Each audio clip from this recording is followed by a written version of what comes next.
Welcome. My name is Chris Lynch. Tonight we're starting with the public hearing. I declare this public hearing on district calendars open. Just a couple quick process points. This is one step in the process towards us approving this in December. And you also notice there's 3 years worth of calendars, which is a process change versus the past. They're doing a year at a time. So I'm trying to get more proactive with a 3-year approach. With that, Director Loesch. Sure. Now is the time and place for the public hearing on Iowa City Community School District calendars for 2017 through 2018, 2018 through 2019, 2019 through 2020. Notice was provided that a hearing would be held at 6 p.m. at the Educational Service Center at 1725 North Dodge Street, Iowa City, on the 22nd day of November 2016 for the purpose to receive public input on the district's proposed calendars, 3-year calendars. Are there any comments from the board? Yeah, I've got a couple. And I had trouble hearing you there, Chris, with noise, but why are we going with a 3-year type calendar? Well, this is a hearing, but just sharing information because we've been asked many times to have a year-out calendar at least. And it's just trying to show, so it's just being proactive and trying to show how the calendar stays kind of consistent. There's a process to define the calendar and it stays consistent over the 3 years. Okay. But we often get requests just like a year out, what's the calendar going to be for next year, so. Okay. And is there some consideration on starting school after Labor Day?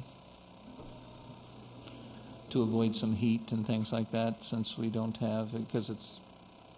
Well, we can probably talk that when we approve the schedule, but, I mean, there's a whole process Okay. in terms of a committee and the process to develop the calendar. All right. And if we want to input something like that, you'd want to input it at the start of the process. Okay. But I think it's on the agenda for December 13th, so Okay. if you want to discuss that, that'd be the best time to do it. All right.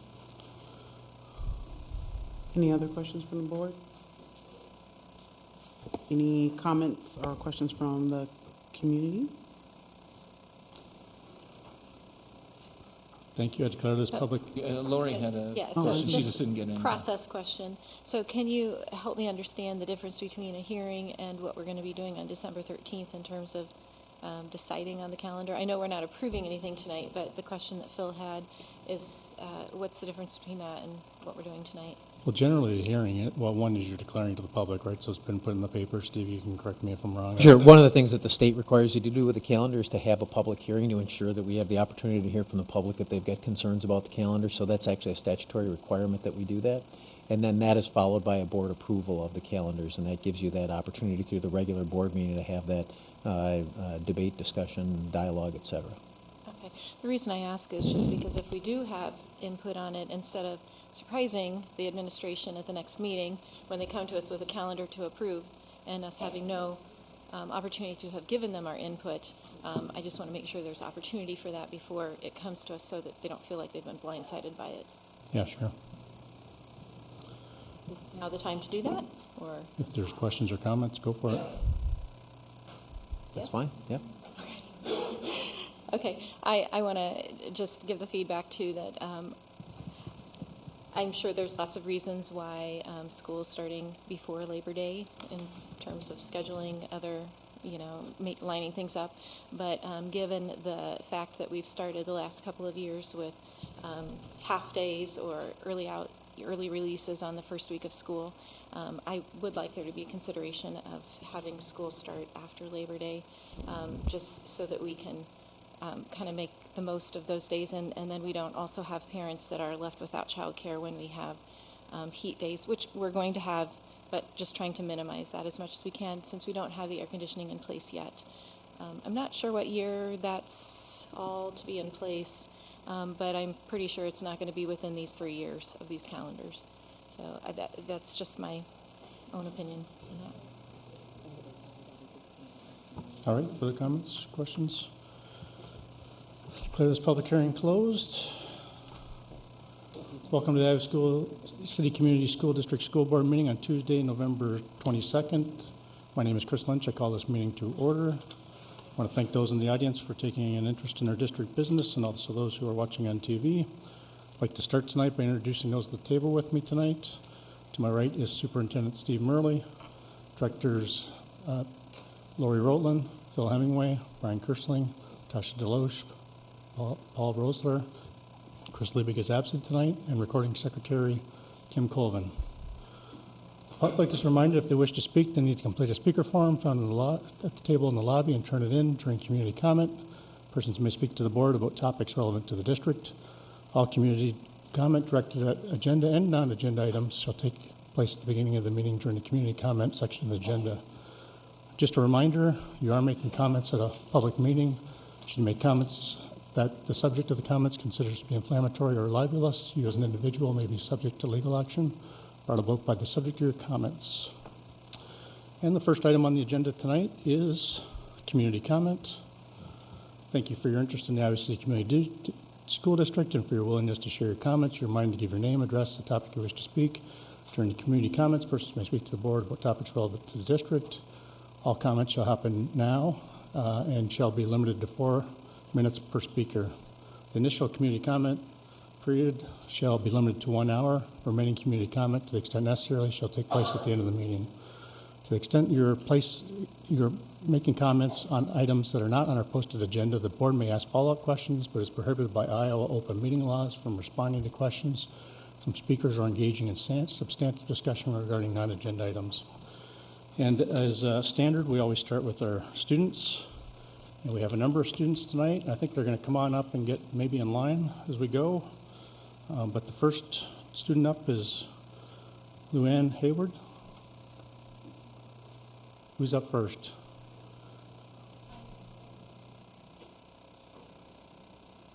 If you guys know the order you're going to come up, just come on up. Yeah, just get in line. That works well.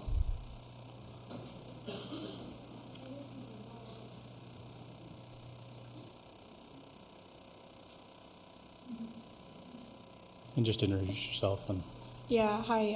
My name is actually Lou Jane. That's how it's pronounced. We are the students of Iowa City, West High, and City High, and we would like to just discuss basically all our problems and how we can find solutions and move forward as one community. As students, we spend 8 hours a day listening to lectures, theories, equations, and more. We as a student body would like to be heard for once. Our organization is called SOD, Students Against Hate and Discrimination. This all sparked from incidents at our school that have led to students feeling unsafe and unwelcome in our district. Our teachers have showed tremendous amounts of support and love for our cause, yet OPP administration isn't supporting us as much or taking steps to make this a school for everyone. We have been through a lot in the past few weeks, and we would love to work as one community, one district, one people to grow and thrive in our schools. We hope to create the best learning environment for people of all colors, races, religions, genders, and sexual orientations. We understand that people can make mistakes, and from the students, we forgive you. We are happy to communicate with you and with our schools to move forward and find a way to solve our issues. We would like to tell you how we feel, and we would like you to help us and guide us through this, with us leading the way. Thank you. thanks, Lee Jane. Jillian? Hi, I'm Jillian Baker, and I'm a sophomore at West High School. Schools are meant to be a learning environment for all, and with all the stress that's been going on, it isn't. Starting the day after the election, school was a different environment. People of all nationalities, mainly minorities, were stressed and crying as they had been targets of bullying because of their religion, skin tone, sexual orientation, or gender. We need to make sure that school is a safe place for learning, and without every minority safe, that is not possible. Myself being white, I've never been the victim of a hate crime, and no person, especially a high school student, should have to go through that. We need to work with administration from both high schools as well as the school board to make sure people are safe. We would love to work with you as one to move forward as ICCSD students and staff. The ICCSD is known for being a great district academically, and we need to be progressive with our diversity and acceptance, which would not be possible if we do not work with the adults from the Iowa City Community School District. We need change, and in order to demonstrate this change and how we feel with the current circumstances, we'd like to start off with a poem. Thank you. Thanks, Jillian. Jade? My name is Jade Merriweather, and I'm a senior at West. My name is Ala Muhammad, and I'm a senior at West. and this is a collection of very popular poems just put into one. My mother taught me underneath a tree, sitting down before the heat of day, and she took me on her lap and kissed me and pointed to the east and began to say, Some people carry their honor in a flag, and of their nationality they brag. They feel superior and they differentiate, and against those who are different they discriminate. So many people still judged by their race, for such there never ought to be a place. A fair go, those untruthful words I do recall. There's no such thing as a fair go for all. It is now an open secret. Marginalized people do not have chips on their shoulders. They have injustice on their backs, injustice on their minds. And now we know that the road to liberty is as long as the road from slavery. Thus did my mother say and kissed me, and thus I say to little English boy, when I from black and he from white as cloud free. Why does society look down on us because of where we're from? I was born in this country and I grew up just around the corner. The difference between you and I is that my father crossed the border. When will this all stop? When will you stop your criticism?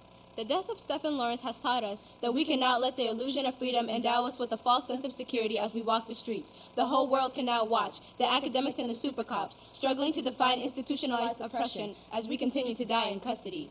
I think it is so distant. The judging of others, racism, bias, phobias against one another, keeping us separated, away from God's love, needing to be mindful, to speak when we hear it. To stand with the downcast, the different, those like you and me. I hear, but I must not heed. The fascinating note, which fluting like a river reed, comes from your trembling throat. I must not see upon your face love's softly glowing spark, for there's a barrier of race. You are fair and I am dark. Some people carry their honor in a flag, and of their nationality they brag. They feel superior and they differentiate, and against those who are different, they discriminate. And we continue to ask ourselves, why is it so official that blacks, Muslims, LGBTQIA, Latinos, Hispanics, and others who are powerless are so often killed without killers? Thank you. Thanks, Jadenella. Joseph?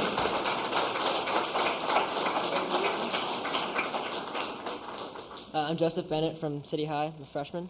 So, students of the Iowa City Community School District need and deserve a safe environment to learn, grow, and thrive. Recent events, including racist remarks and attacks on students of color and religious minorities, have failed to be addressed properly by current faculty.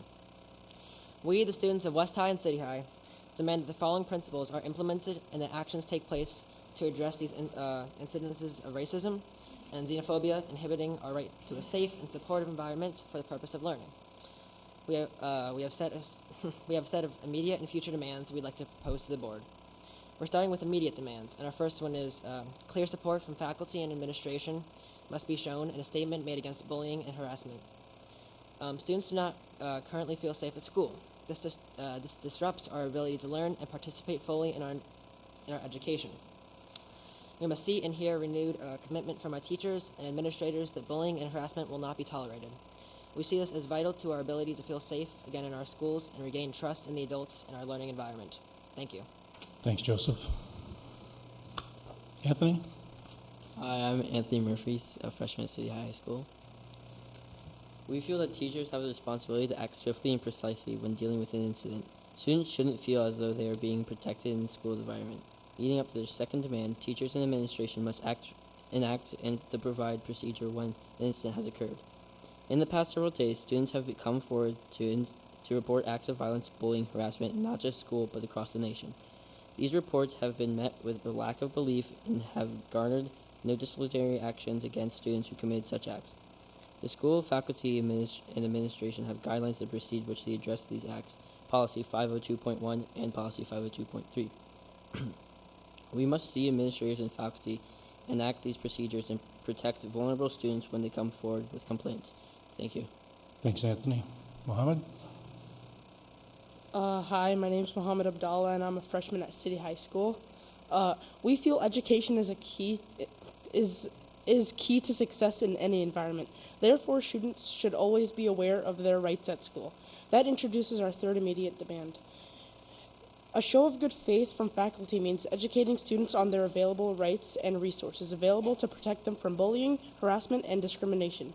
Students should spend an amount of time educating all students on the anti-bullying/anti-harassment policy and the grievance process so that all students know the steps to report a complaint. Thank you. Thanks, Mohammed. Zinnia? Hi, my name is Zina Maki. I'm a junior at Iowa City West High, and for the fourth proposal, we would like for there to be student-led workshops about diversity because we recognize storytelling and experience sharing to be a powerful way of building empathy and motivating change. And this allows for students to become more aware of the world around them and just constantly reminded about like the differences and like stuff. And and it should be like required for students to participate in as a response to nationwide like xenophobia and racism and sexism and discrimination. Thank you. Thanks, Anya. So Malaz? Hi. I'm Malaz Hashim, and I'm a freshman at West High. We feel in order to address the issue of discrimination at our school, we need to see it face to face and hear it spoken, not over the intercom, but rather see our adults talking about it seriously. A mandatory PEP assembly should be held in order to address the issue, in order to show how serious this issue is, and how the school will not tolerate disrespect and acts of discrimination and racism. The adults in our building should host a mandatory PEP rally. This will show the students that this issue is something that will not be taken lightly. Thank you. Thanks, Malaz. Luna? Hi, I'm Luma Makawi, and I'm a freshman at Iowa City West High. Every day we hear the words secure your phones or put your phones away. Teachers don't fail to remind us of our distractions. We as students feel that maybe it would help us feel safe at school if the teachers were to say, remember, you are valuable, you are worthy, and I am available to talk. Our final immediate demand is faculty and staff should emphasize that they're always available to talk, that students feel more protected and safe in school environment. We see these adults almost as much as we do our parents. We want assurance that they are caring and that we have them. Thank you. Thanks, Luna. Diego? Hi, my name is Diego Biggers. I'm a freshman at City High. So as students, we understand that lectures and discussions may help, but it cannot end there. Just talking about it won't cut it. We have come up with a few demands for sustained change in our schools. In order to have a good learning environment, we need future plans as well. Our first demand is the education of all students about each other's rights. It should be a part of practice for all students to know the procedures about how to report a complaint, trigger due process, and begin the grievance procedure. Educational materials must be created and provided for all students, regardless of their race, ethnicity, sexual orientation, or gender. Thank you. Diego. Walla? Hi, my name is Walla Siddig, and I'm from West High. I'm a junior. High school is preparing us for the real world. We don't get enough exposure to diversity and variety in our classrooms. We feel that if we were educated about diversity and we were trained on how to handle certain circumstances, we'd feel safer at our schools. It should be a part of our curriculum, so our second immediate demand is diversity classes should be added as a required course for graduation for all students. This will help us learn about more social issues happening around the world so we can be more aware of our surroundings and how our words impact others. It can help us be more sympathetic towards others, and it'll create a more open-minded student body by having people look at all the different perspectives. It'll show the struggle that some groups go through and suffer, and that'll allow for students to be more conscious of what they say or do in order to create a safe environment for everyone, free from ignorance. One main reason why people act in such horrible ways is because of their lack of education and experience, and we believe adding these diversity classes will help solve that problem. Thank you. Thanks, Walla. Srata? Sadia. My name is Sadia Daoud. I'm a sophomore at West High. Our third immediate demand. Our third immediate demand is devoted mental health specialists must be made readily available to students.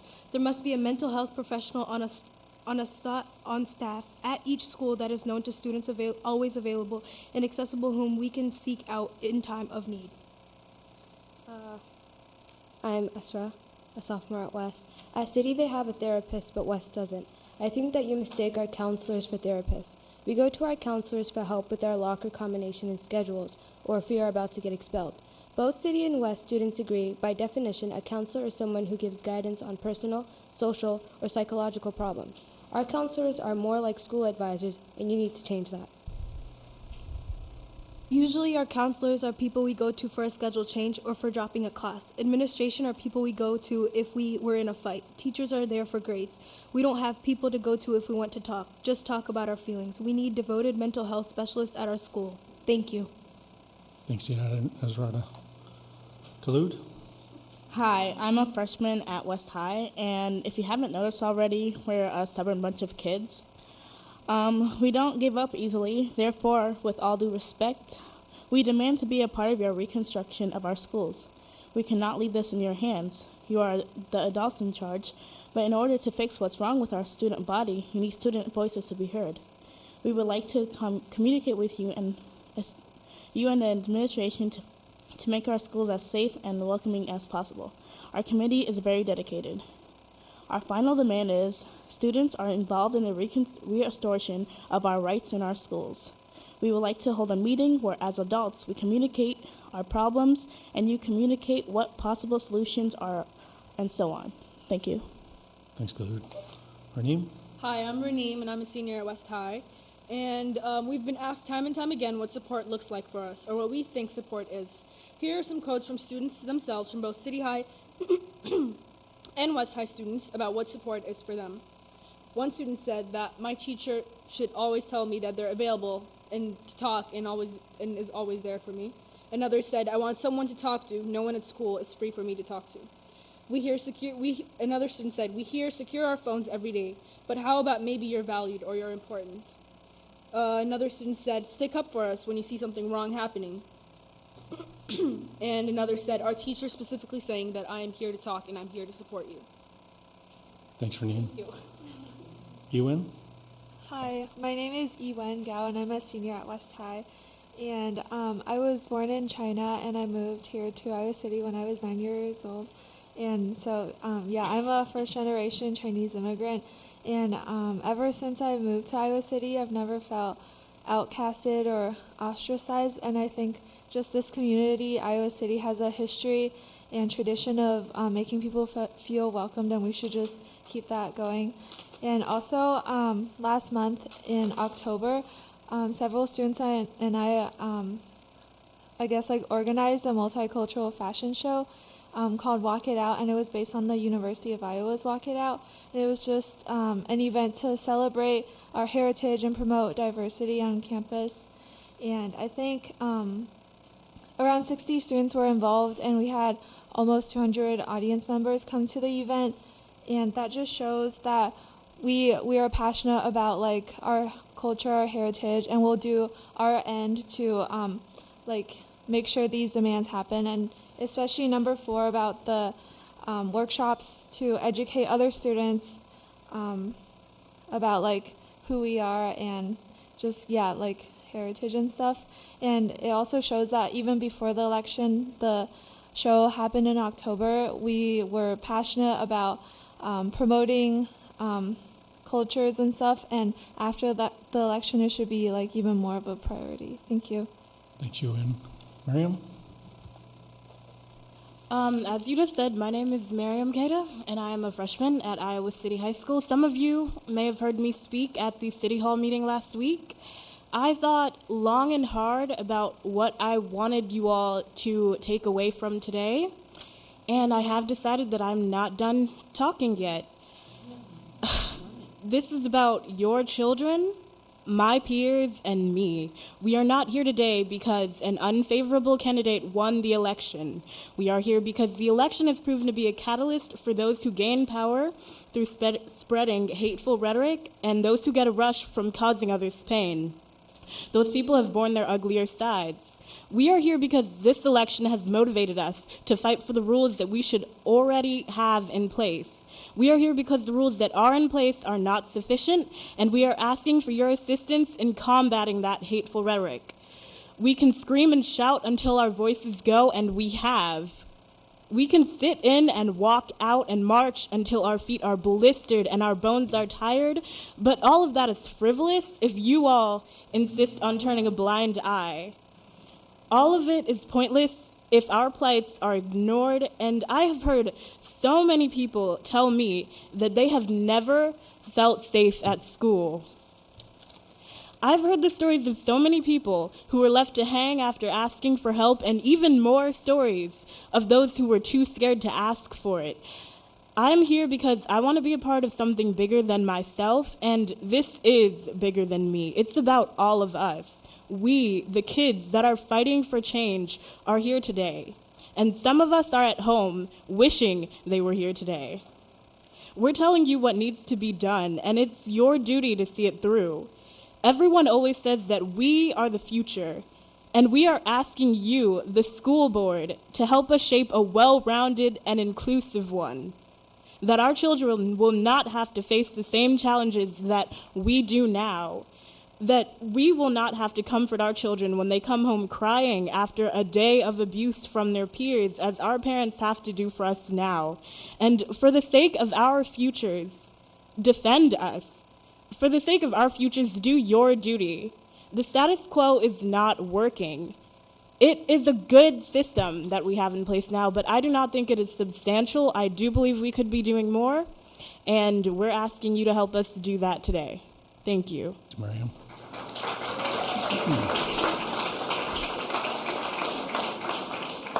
Safia? My name is Sophia Siddig. I'm a junior at West High School. As you can see from the list of demands previously stated by my peers, these demands are not only to better our safety, but they are to protect all students who need assistance in order to help them cope with the hate and discrimination that they face in our community.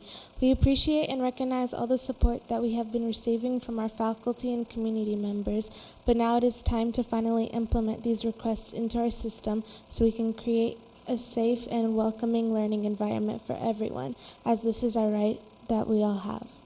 Thank you. Thanks, Sophia. Munya? We made copies of the demands that we'd like to pass to all of you. That'd be awesome.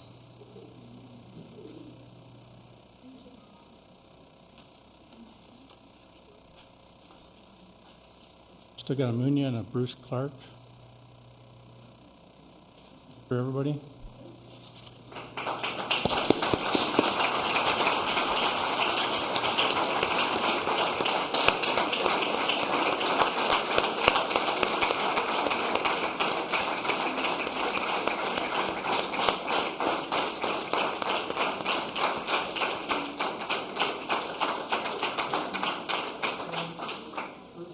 Just before you go, I just want to thank our students for coming tonight. We always like hearing from our students, and you did a great job. I think you probably know, but one of our first things on the agenda is talking this topic, so hopefully everybody can stick around to at least, once we get through the consent agenda, then we'll be on to supporting our students and families. So with that, Bruce? Yeah, thank you for the opportunity to address you. My name is Bruce Clark. My grandchildren attend your schools. I've had a number of occasions to attend their music programs and have been impressed with the high quality of your schools. However, now I'm concerned about your schools providing a safe environment for all students. I applaud the local students who've spoken out and taken action to oppose racist and xenophobic harassment that has occurred. Sadly, these attitudes are still prevalent in our society, where a young African American or immigrant or LGBTQ young person must confront the sting of bigotry. However, our schools must above all be a place where young people feel safe and valued. The state of Iowa has a long progressive history of anti-racist and student activism. Iowa was one of the first northern states in the 1880s by mass referendum to strike the word white from the Constitution, thus enfranchising at least black males. The Iowa Supreme Court banned discrimination in public accommodations and segregated schools early in our history. I myself am part of that history. About 51 years ago, I and a friend in Des Moines were active in early anti-Vietnam War efforts. We organized students to wear black armbands to mourn the dead of both sides of that war. The Des Moines Board of Education decided this expression in school could not be tolerated and banned the wearing of the armbands. Like these wonderful Iowa City students, we decided this was important and defied the ban and were suspended. Some students' families with the ACLU sued the board, and the case went all the way to the Supreme Court, resulting in the landmark Tinker versus Des Moines Board of Education, which said the rights of students do not end at the schoolhouse door. This young woman and other student supporters carry on in that strong tradition, and it is my distinct honor to speak to you in support of them tonight.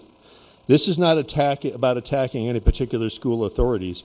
This is about the administration and you, the board, doing what is right to protect all students from harassment and bullying.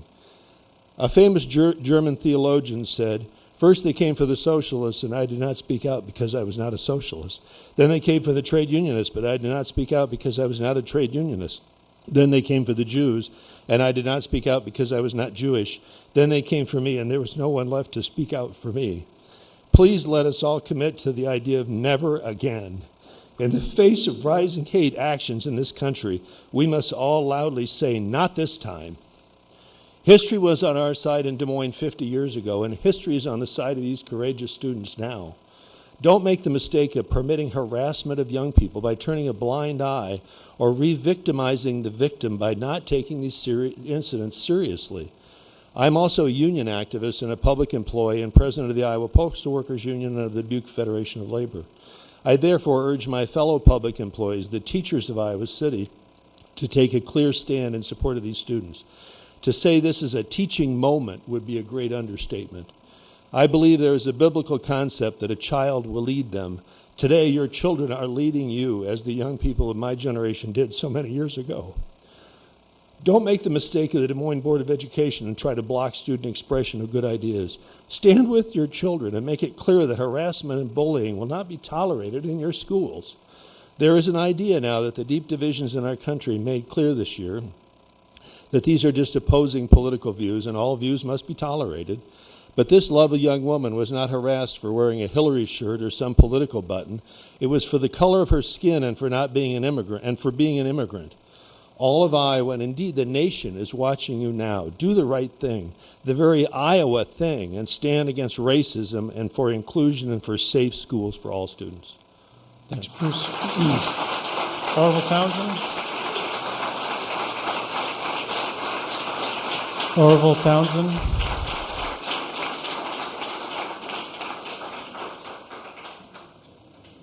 Orville Townsend's up next, and then on deck is Billy Townsend.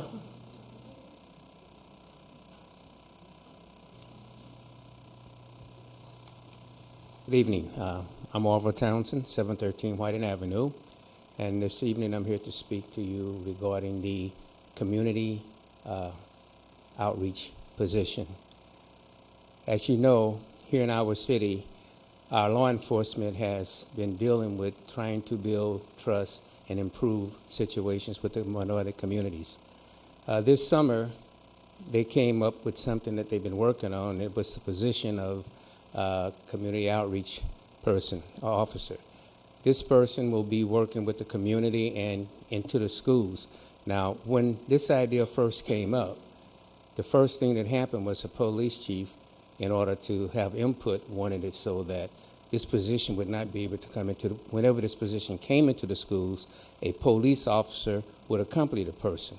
Well, that was nixed because it defeated the purpose. So I think, we're going in the right direction. We have the position, but we also have a person in the position that can do a good job. For example, if you or I, we wanted to get members of the minority community together, we do good to get 5 to 10%. But Mr. Harper has worked with the minority communities, and he's built trust, and he's done a good job. So he would probably get between 50 and 70% attendance. So what I'm trying to say is the position is in place. It can do wonderful things, but I think it's important that if we have concerns about it, let's not stay in our silos. Let's tear those down and let's start building bridges. For example, if you have concerns, you might appoint a liaison to work with the police department to discuss what it's going to be like and come to compromises that will make this position work, not only work, but everybody feel comfortable with it. So I appreciate you allowing me to talk to you. And in closing, I'd just like to say, why come we all just can't get along? Thanks, Orville. Billy? On deck is Charlie Eastman. Billy Townsend, 713 Whiting Avenue. I also want to speak on the resource officer. I moved here almost 30 years ago from St. Louis, and my background is a lot different from the people that I was now part of their community. I've always heard that it takes a village to raise a child. In order for you to raise that child, you need to know what their background is and how to relate to them. Mr. Harper has been with this village. He knows how to relate to them. You put him in the schools, instead of him calling the police officer when something's wrong, he can talk to their parents, he can talk to the student in the language that they can understand. So please don't take that away from Iowa City. I have 3 grandchildren in the community, 3 African American grandchildren, and I would hope that they understand their background and how to relate to them when something's not only wrong, but when something's right. Thank you. Thanks, Billy. Charlie?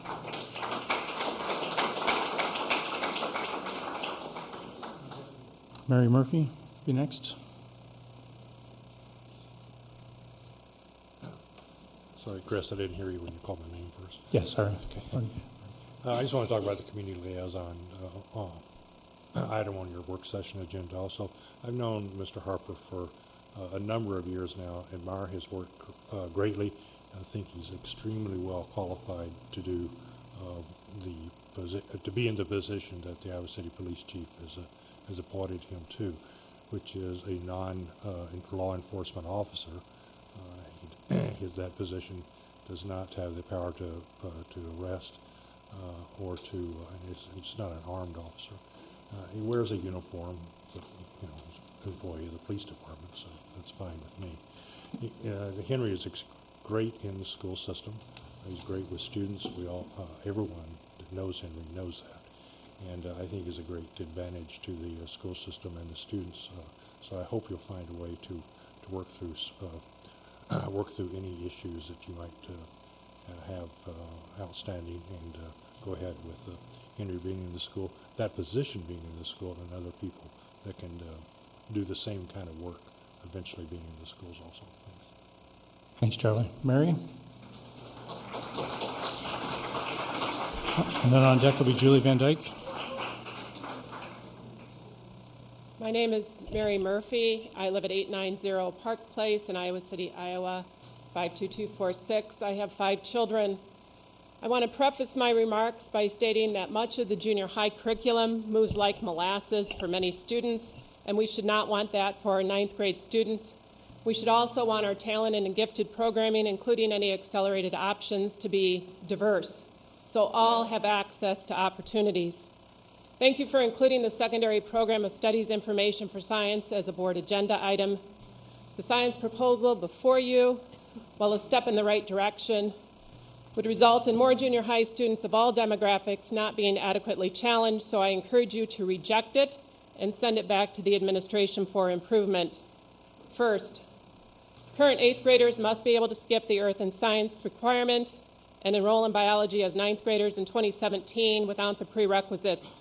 The proposal to use a requirement that current students score above or 95% or above on the Iowa assessments in science in 8th grade in order to waive the proposed earth and space science requirement is arbitrary and unduly restrictive and would have a discriminatory disparate impact on ELL, underrepresented minority, and low SES students, among others. Further, Iowa law requires the use of multiple criteria to identify students for gifted and talented programming, so the proposed requirement runs afoul of this law. Second, many students need accelerated science in junior high, so 7th and 8th graders should be able to knock out 2 years of science and the earth and space requirements in 2 courses rather than the 3 proposed. This will work because some of the content in the current curriculum is no longer going to be included or will be de-emphasized. Let students and families self-select themselves into the 2-year science option and be flexible so students can drop back into the 3-year course if they find the 2-course option too challenging in junior high. Third, earth and space science must be offered physically at each junior high school so 8th graders who are not accelerated can choose to take it. Also, eliminate the prerequisites for this course and the requirement that a grade below a B- requires a junior high student to drop the course. The consequence of failure should be that a student has to repeat it in 9th grade.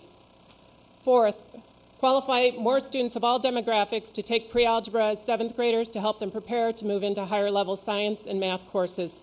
And if standardized assessment scores remain in use to restrict access for subjects such as science or higher level courses, use a much lower cutoff score, and overall use multiple assessment measures for all students as required by law. With regard to the program of studies overall, please require the administration to monitor and report to the board the rigor and pacing of common courses across all schools each school year so the curriculum as presented doesn't unduly slow down at one school and speed up at another. Also require administrators to explain in detail how differentiation within the classrooms will work because it isn't working well or consistently now. There must also be an effective appeal process at all grade levels for talent and gifted programming and acceleration options. And if a district like Ames can have over 19% of its students qualify as talented and gifted, Iowa City and other university area can do better than just over 8%. Overall, please remember that the next generation science standards Iowa has adopted are standards, not curricula, and that the effective adoption date is 2018-19, not next school year. This stuff isn't rocket science, nor is it an emergency, so let's take the time to get it right and provide more students with the opportunity to take more advanced science courses in high school, along with giving them time to take music and art and Project Lead the Way electives. Thank you. Thanks, Mary. Julie Van Dyke. And on deck will be Savannah Norris. You should sit downtown sometime on a nice day with Henry Harper on a park bench and see who these people trust and come to. High-risk youth that you haven't had any success with, in my opinion. He's a community liaison. He was, in my opinion, pushed out of his former job with the ICCSD when he had a fantastic track record with Fast Track. I encourage anybody who hears this to Google Diversity Focus's biographical video on Henry Harper and see what the history really is here. So when I hear that there's complaints, you know what? I'd like to know what those complaints are. I'd like to know where those complaints are coming from. I realize that you don't discuss who they came from, but you know what? Let's have a public forum and see on this relationship between the ICPD and this school district, because this school district needs Henry Harper out there. It seems to me you're making it personal when the equity director sends what sounds like a memo of understanding to Henry Harper's personal email address instead of to the Iowa City Police Department. That doesn't make any sense to me. This man has received 2 Iowa City Human Rights Awards, most recently the youth-nominated one. He just got inducted into the Iowa African American Hall of Fame just days ago. And you're trying to portray that the students are afraid of him? It just seems very disingenuous to me. Please stop making this about administrator pride. Henry Harper is able to reach youth and high-risk youth of all backgrounds in this district in a way that I've never seen anybody else do. He has a proven track record of doing it, quantifiable. Our kids need someone they can trust, and you can pretend they trust you, but they don't. I've seen who they trust when I sit downtown with him, and they come up to him years after they've worked with him and still trust that man. Don't waste this resource. Secondly, you have a work session about the solitary confinement boxes, and you want to pretend that this is all like news still. You know, I stood up here and I told you what happened to my son in those boxes. I told you all what happened to my son in those boxes, and you didn't do anything about it. In fact, what happened was that the superintendent sent my complaint to him about the harm that I feel happened to my child in one of those boxes to you, to Chris Lynch and Brian Kirschling. I felt harassed by that. I felt that that was retaliation. I felt it was retaliatory, and I feel that it was retaliatory in the way that this district is, that people are afraid to come to you and tell you what's going on because nothing gets fixed. Nothing gets fixed. Last of all, I am so hopeful about the awesome youth that have come up here and stood up here and talked, and what they did last week and at the city council meeting. It's fantastic. But it makes me cry when I see them in a picture in the paper with duct tape over their mouths protesting their First Amendment rights. When I sat in this very room with the board director, I sat in here with duct tape over my mouth, and you guys mocked me and pointed and laughed because that was really funny.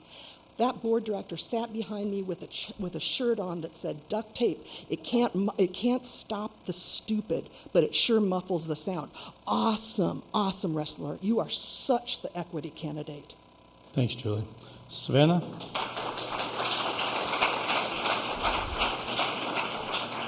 Savannah Norris? Shavana. Shavana? Always feel free to correct me on names. And then on deck is Telangela Lewis? D'Angela. I got John Bacon's name wrong once, so that's a... I'm Shavana, and I'm 16, and I'm a junior from City High. I believe Mr. Harper is a wonderful police officer that takes the time out his day to come to City High and check up on us towards the end of the day. I haven't been seeing him lately. I kind of got worried because I'm used to seeing Mr. Harper come to the school after the day. I also seen articles about him working with elementary and high school kids, starting to take them lunch to build a relationship with them, and I think that is wonderful. Most of our youth has dislike on police officers, and I can guarantee you most youth can go to Mr. Harper for anything rather than going to a stranger. He also provides us with bus cars to get back and forth to school as long as we're doing good in our classes. He's also usually patrolling the downtown rec center area during the rec league, and also the Taylor and Davis area where a lot of the youth usually hangs during the summer. Mr. Harper already has a strong connection with many of the youth in Iowa City and both Coralville, so why not have him be a part of the school district and have the relationship that most of us youth need to have with our police academy? Hi, I'm T'Angela Lewis. I'm 16 and I'm a junior at City High. And in Iowa City, there's a deep need for unity and peace, especially in the school environment. And I feel like Officer Harper brings that, and like Shavana said, he starts off at a young age, starting off in elementary, because they need to know that unity is important, is an important key to life. And I feel like not only does he push them academically, but he also pushes them in their everyday lives. And in high schools, he's held college tours, and some of those students who go on those college tours, they don't even have a thought, like they don't know if they want to go to college, but he pushes that and he motivates young youth in Iowa City. Thanks, Shavana and T'Angela. Douglas Narveson. And on deck will be Roseanne Porter. Good evening. My name is Douglas Narveson, and I'm here to speak in support of Mr. Harper. I request that the school district remove the ban and return him to the position. Thank you. Thanks, Doug. Roseanne. On deck will be Margarita Belazar. Hello, Roseanne Porter. I'm up here for two things. One is the students against the students on hate and discrimination. I think they deserve applaud for the great work that they've done.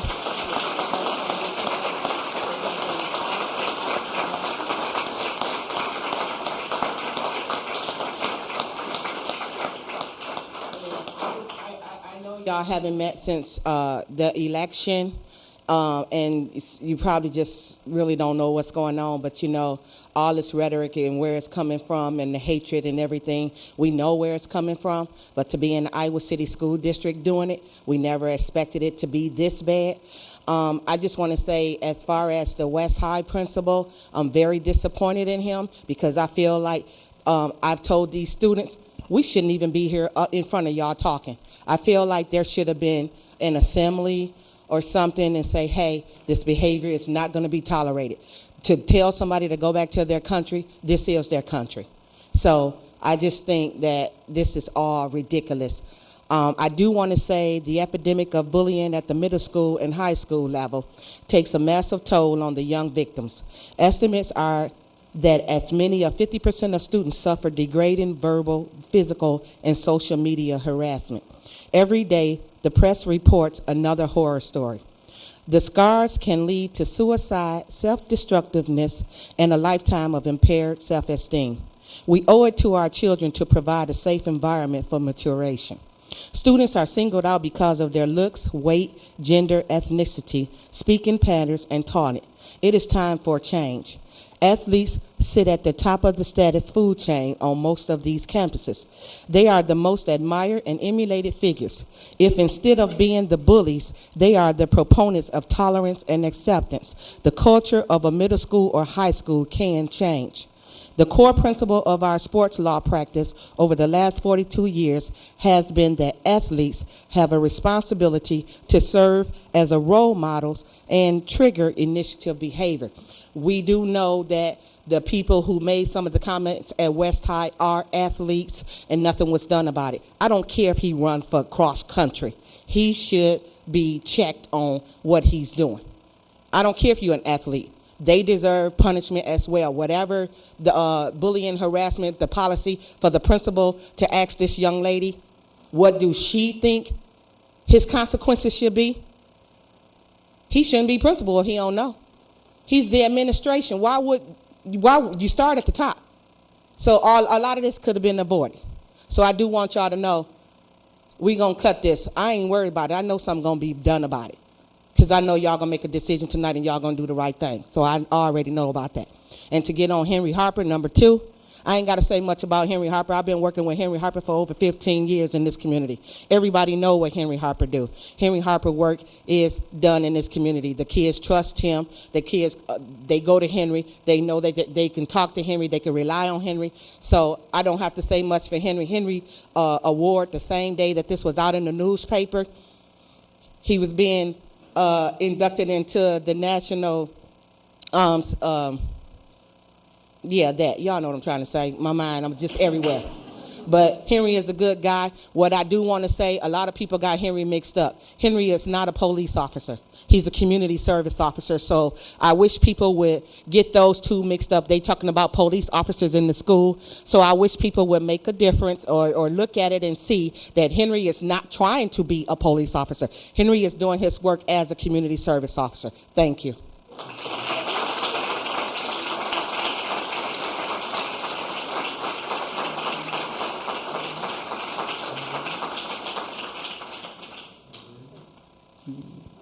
Margarita. Margarita.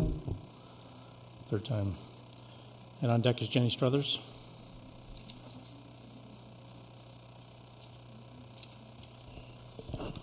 Hola, mi nombre es Margarita Baltasar. Hello, my name is Margarita Baltasar. Y yo estoy aquí a favor y apoyando a los estudiantes. And I'm here supporting the students. Yo tengo una hija de 4 años y sobrinos. I have a daughter who's 4 years old, and I have nieces and nephews. A mí no me gustaría que nadie discriminara a mis hijos y a mis sobrinos. And I wouldn't want anyone to discriminate against my daughter and my nieces and nephews. En este país yo creo que tenemos que ser igualitarios y no ver el color, ni la raza, ni de dónde venimos. In this country, I think we should be egalitarian and not look at people's race or where they come from. Es un país universal. Tenemos que parar esta discriminación. This is a universal country, and we need to stop the discrimination. Tenemos que poner un alto ya, porque no podemos permitir que siga esta discriminación. Si seguimos así, después va a ser más y vamos a llegar a la violencia. Eso no está bien. We have to put a stop to it now. We can't let this continue because these kinds of issues can escalate to violence, and we can't let it be that way. Ustedes los vemos como autoridades, pedimos y exigimos que por favor pongan un alto a esto. We see you as authorities, and we demand and we ask that you put a stop to this. ¿Qué ponemos? Un alto a la discriminación. That you put a stop to the discrimination. Nosotros como padres también vamos a trabajar en casa porque nuestros hijos tienen que ver que todos son iguales, no hay diferencia de color, no hay diferencia de nacionalidad, no hay diferencia de nada. Nosotros ponemos nuestra parte en casa. She's speaking very beautifully, and I don't want to miss any words. As parents, we will commit to work in our own homes so that our kids can appreciate other people and treat people with respect or equally. Trabajamos en casa nosotros, pero también exigimos y pedimos a ustedes que por favor apoyen y paren esta discriminación. But we will, so we'll continue to work in our houses, but we're also going to demand and ask you to provide support and stop the discrimination. Todos somos hermanos. We're all brothers and sisters. Thank you. Thanks, Margarita. Jenny?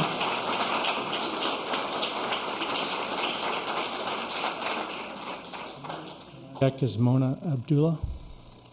Hi, I'm Jenny Struthers, and I'm here on a different topic than the last commentators.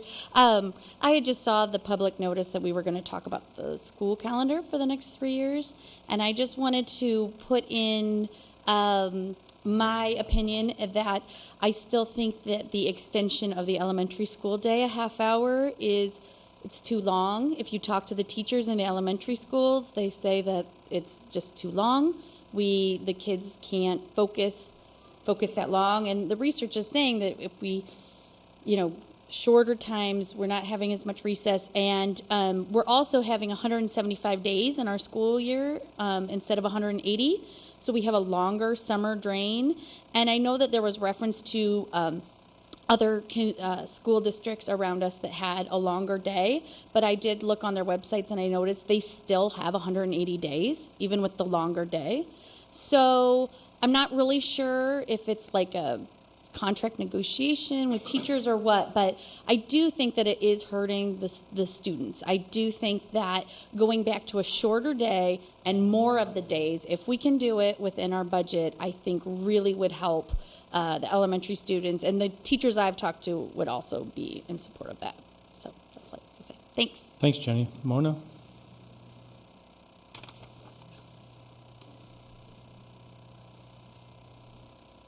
My name is Mona Abdullah. I'm a mom for Lujain Hamad and Rania Hamad. I have very bad experience with Mr. Scholl. I call him.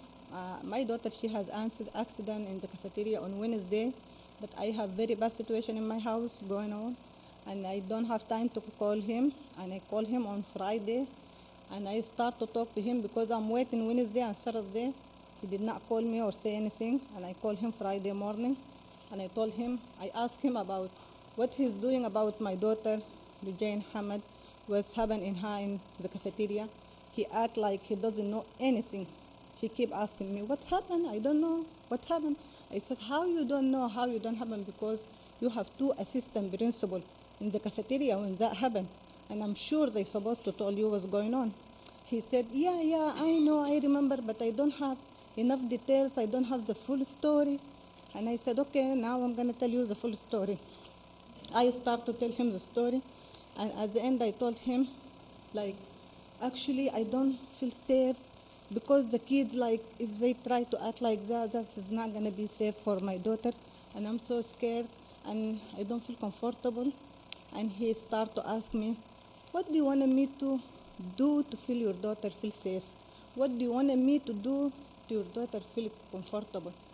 And I said, did you ask me about your job? That's your job. I'm not principal. I don't know how to do that. But I'm a mom for 4 kids. If my kids did something wrong, I'm not going to ask my kids what I'm supposed to do to fix what happened between you. And he said, okay. I have a meeting with Lujain at the end of the day. And I told him, okay. If you have meeting, yes, I'm going to wait for you to call me. You have my phone number, and you have my email through the district. You can email me, you can call me, whatever is easy for you. He said, yeah, okay. And I'm waiting for him to call me back or anything. He did not react with me at all. And on the phone, he is very cold. He did not say anything, I wait for him to tell me, I'm okay, don't worry. I put my hand on that. That's a small problem. I'm going to take care. They are just kids. I'm going to show them what's right, what's wrong. But at all, he keep asking me, what do you want me to do for your daughter to feel comfortable? And I just get upset. And I feel like always when I go over there, the principal and the teacher, they try to avoid me, because when they look to me, they think, okay, maybe she is dumb because her look and she cannot talk English very well, but that's not right, because this language is not my language, and I try my best to learn this language, and I think that's more than enough for me, and I'm still going to school, I'm still working, I'm a mom for 4 kids, and I don't like when the principal treat me like that and treat my daughter like that. from my opinion, I think he can solve this problem very easily. If he calls the boy and the girl and he told the boy what he did is wrong. He just kids, 15 or 16 years old. He can do that, and he can solve it very easily. But I don't think so he want to do that. And I don't think so he believed me or my daughter about what happened in the school. Because when my daughter went to him in his office, he kept asking her, "Are you sure? Are you sure?" She said, I'm lying. I'm not lying. And he kept asking her question like, she's not right. And pissed me off to the assistant principal in the cafeteria when the boy told my daughter, go back home, bad word and go back home. She went to him and she said, I don't like that. That is not respectful. I don't like your way. And the assistant principal came and pushed my daughter. And he said, wow, wow, wow, wow. He just judged my daughter like she victim. But she's not. She defend herself because she doesn't like freshmen talk with her like that. And that is not respectful at all. And I don't like the acting for the assistant principal Thanks. and the principal too. Thank you, Mona. You're welcome.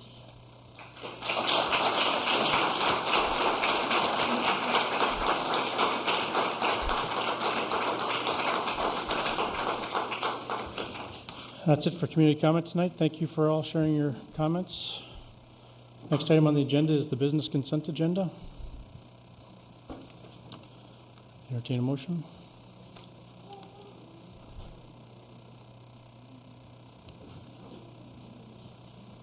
I move that we approve the consent agenda as presented. Second. Phil, how did the bills look? I think it was you and Paul, was it? Yep, I think everything looked in order. There was a couple of things that, personally questioned, but I got those answers resolved.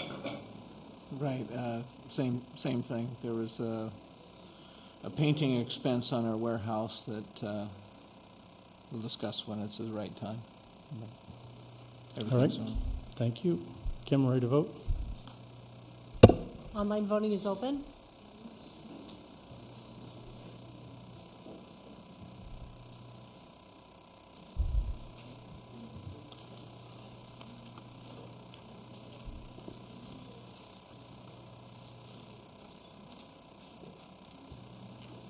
Bill, yours isn't registering. I guess I'm not getting it.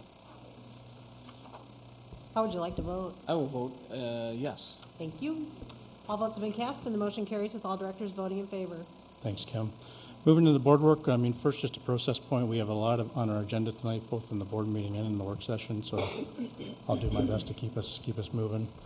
But the first topic is supporting our students and families. So I'd like to provide a little context and talk some immediate board action, and perhaps have Steve provide an update. Sure, I'll start, and then I'm going to turn. Just hold on. I'm going to provide context first, so and then we'll get to that. So I think Roseanne said this, but it wasn't that long ago. Just 2 weeks ago, we were here, and but before we even get into that, I want to say I think we just have a tremendous opportunity. It's a tremendous opportunity to move forward to a safer, more civil, more inclusive environment in our schools and our community. And the key is we need to embrace this opportunity. Now, it was just 2 weeks ago. We weren't even in this room because it was voting in this room, right? We were in a smaller room, having just a quick meeting. And I think it's safe to say that probably 100% of everybody was surprised at the outcome that day. I haven't talked to anybody who wasn't surprised. But that certainly generated a fair bit of, energy, especially since, let's be honest, the campaign was a very divisive campaign, it was a very negative campaign. It's an interesting time in American politics, so. And that certainly generated a lot of energy, and a lot of energy for everyone. And I think, some of the demonstrations perhaps started with the focus on President-elect Trump. Certainly the message is very quickly turned into a very focused, very positive message that I think is very exciting. And, everyone needs to feel safe in our schools and in our community. Everyone needs to, be civil and respectful and expect that environment in our schools and in our community. And, we need to be inclusive in our schools and our community. I hope these are expectations and hopes and dreams we can all get behind. Now, I do want to say, again, this is a tremendous opportunity, and we can't let our own concerns and fears hold us back. So I do want to, make clear, and certainly the board can talk to some more district, But this isn't just about the district's opportunities, right? It's about the community's opportunities. Now, the community's opportunities are our opportunities. And, you know, we certainly have an opportunity to influence and change that.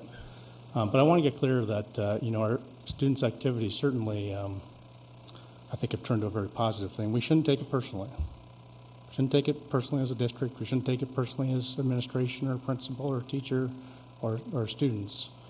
Let's get beyond that, and let's talk about, you know, the opportunity to move forward together. And I don't think we could ask for a better catalyst for a discussion on safe, civil, and inclusive environments than what our students have delivered for us in the last 2 weeks.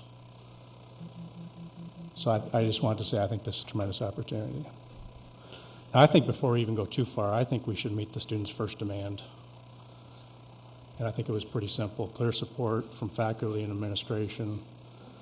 It doesn't say the school board right out, but I think we need to provide leadership there. And I don't know why we wouldn't quickly get to a motion to something to support. Our students and staff have the school board's support moving towards a safer, more civil, and inclusive environment. Could we entertain a motion on that right out of the gate? I would gladly make a motion to that effect. My motion specifically, you know, before we dig, I know we're going to dig a little bit more into this, but I would make the motion that the Iowa City Community School District Board of Education fully supports our students and staff efforts to push for a more safe, civil, and inclusive environment, and that our Equity Committee and Policy and Governance should take up a more polished statement than this, perhaps, but I think that we need, that's the motion, but I think that we need to harness the energy of our students in the room. And is there a second? Second. Anyway, discussion? I'd just like to say that, and I know there's some people in the room that might remember this meeting, but there have been some community liaison meetings that I've been at over the last 3 years, and it's about 2 years in particular that I recall the idea of getting students to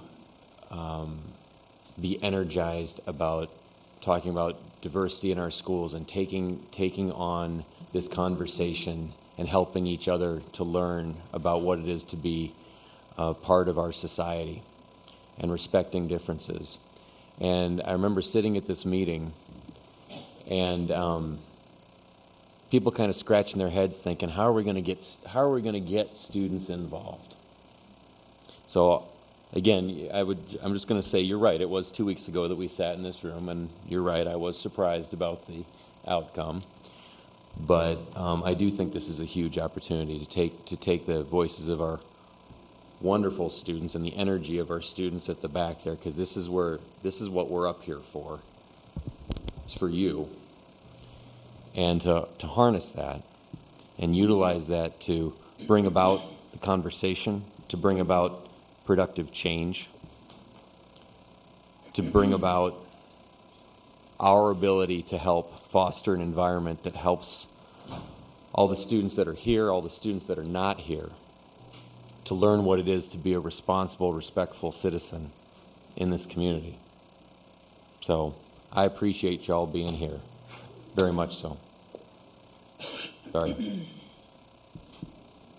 Well, I had the privilege of hearing the students speak at the city council meeting.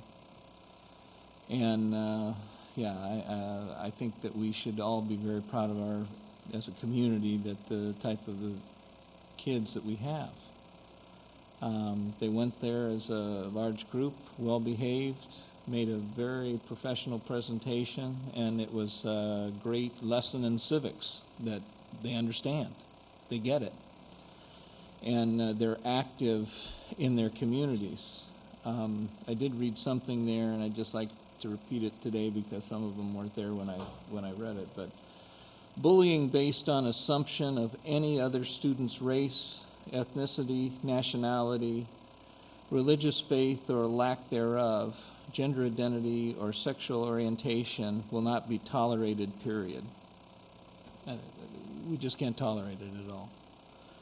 Every student has an equal right to be free from bullying, and that being the case, every student must view every classmate as themselves and accord every other student the respect that they would want for themselves. I think it's Marina, the student from Miriam? I'm sorry, I'm terrible with names. Miriam spoke very passionately at the city council meeting that her voice wasn't heard. And I just want all the students to know that their voices are heard, their voices are valued, and respected.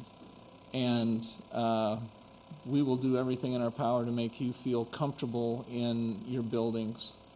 And we may not agree with each other on every issue, but that's okay, but we must respect everyone. But I just want to thank the students for coming in. And one other thing I'll say is that words are the singularly most powerful force available to humanity. We can use these forces constructively with words of encouragement or destructively using words of despair. Words have energy and power with the ability to help, to heal, to hinder, to hurt, to harm, to humiliate, and to humble. We must work to make our words productive and helpful to all. Can I make a comment? If that's all right? Absolutely. All right.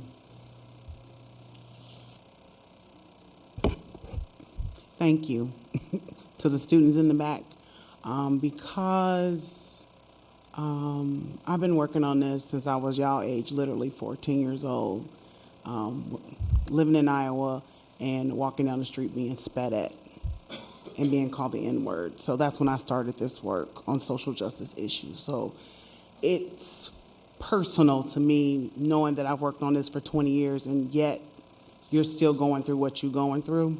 That's not okay. And I'm trying to be diplomatic and say all these really nice words, but the reality is we have rules and policies, they need to be enforced. Like, I don't know any softer or nicer way to say that, but if someone did something wrong, then we need to shut it down and get it done. Like, this should not be this long, drawn out thing. Like, I don't get that. I really don't get that. It confuses me because, you know, I'm sitting on climate survey, I'm sitting on the equity committee, we got all these policies, and then we don't do nothing about it. Like, that's problematic. I mean, that doesn't make me feel safe sitting up here. You know, as a graduate from here and have endured a lot of these different things, you know, I took some time, I wrote out these words, y'all, but I'm not good with words on paper. But, you know, this really is an ongoing social justice crisis that we're in, and what you all are experiencing is real. I want you to feel that what you're saying is validated. You don't need a video for someone to be like, yup, this really happened to you. You don't need other people who are not people of color to be like, yup, I'm a witness to that. If it happened to you, it happened to you. You do not feel like you have to bow down to these crazy things. If this is happening to you, it's real. And you do need people in your school to support you. And we've been hearing this over and over again. We got an entire climate survey that says that you all are saying you do not feel connected to our schools and you do not feel like you're supported here. So I don't know how many more years and how many more committees I'm gonna have to be on to feel like I'm making any effort, an inch of change in this district. But let me tell you this, fight back. I'm not talking physically. Fight with your words. Write it. Draw it. Keep bringing it. Keep coming down here. Do not let anybody silence you. The problem is that we have been silent for too dang on long. If that wasn't the case, we wouldn't be where we are right now as a country, and that is just the truth. Too many people have sat around and allowed these things to happen because it wasn't happening in their house, but it was happening to their neighbor who lived on the other side of the segregated city that we live in. So too many times this continues to happen, and it is happening to our little kids. Right now, the hate crimes have increased over 700 incidents in the last 3 weeks. Most of them are K through 12. We are in a crisis, and for our students to keep having to, I mean, these students have walked all through downtown, back and forth to city council up here to say, we want to feel safe and respected. Like, That's supposed to be constitutional. I'm really confused about that and about why our administrators are not standing up for our kids, why our teachers. I'm not saying this is everybody, but there should be somebody out there that's supporting our kids and not just in the community. It's too much. Like, as a person of color sitting up here and constantly doused with whiteness, constantly, and having to deal with it, I'm talking about it as a social construct. I'm not talking about white people, so calm down.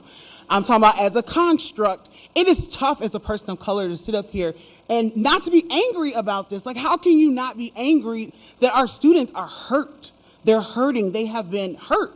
Like, I mean, maybe it's the social worker in me, maybe it's the mother in me, but I'm like, I want to do something about it. Like, what can we do about it? And we can, I mean, I've read all the beautiful things that people have said from the different principals about, you know, this is a tough time, et cetera, et cetera. But the reality is, go back, reinforce it. These kids want a pep rally. I don't understand why we are here on the 22nd and it hasn't happened. Like, get it done. Friday. Well, okay, forget it. This week is doomed, right? Let's start on Monday and get it done. I mean, seriously. I mean, I'm not trying to like grandstand or anything. This is really frustrating for me to have graduated from here in the late 90s and it's 2016 and we still got kids being treated this way. And guess what? We're not about to get less diverse, because we were less diverse when I was here, and it's increasing in diversity. So I'm asking you, parents, please support our youth, people in our community. If you're an artist, you're a writer, lend your talents to these kids to allow them some opportunity to heal, to talk about this, to discuss whatever it is necessary for us to move forward. We have to work together as a community, because here's the thing. Hate speech, after hate speech comes threats, harassment, intimidation, and physical violence. And I do not want that breaking out in our community or in our schools, and that's just the truth. And we allow hate speech to continue to be written in our bathrooms, to be written in our schools, to be said on social media, and to continue to divide our schools. We are doomed. Step up, administrators. Take the rules that you have, enforce them. I'm not saying, these are kids, I get that. But if we don't tell them, if we don't lead the way, then how is this going to change? The other thing, we really need ethnic studies in this dang on school district. We really do. We really do. I have asked for it. I have talked to principals directly. We need ethnic studies. We do. I mean, if there's too much research to support why it's important, and yet we haven't done it. I mean, it's just time out. I mean, I feel bad that we have to keep having these folks come down here and fight for these things, and then we don't do anything about it. As a board, as an administration, as a school district, we have to do something about it. I mean, I'm at the point where I was just like, what is my point of being here if none of this is going to change? I call myself running, trying to make sure there was a voice for people of color, and I feel like I'm always being drowned out myself. We can't be silent. I don't care what your race, what your nationality, what identity that you have. We can't be silent on this. And sometimes we sit here and we give platitudes to people, but we have to absolutely do something about it. Like I said, you all are my hope. I felt like giving up the last couple of weeks, but you all are my hope. And I thank you so much. I thank you. Keep hope alive. And I'm going to keep saying that for you. Keep hope alive, all right?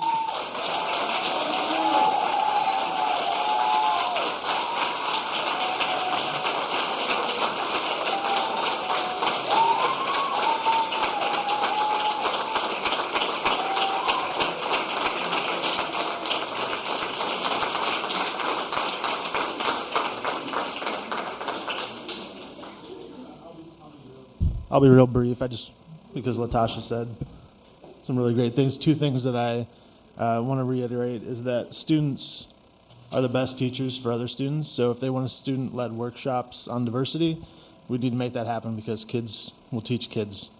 We also need to work, Latasha actually said what I was going to say, sort of.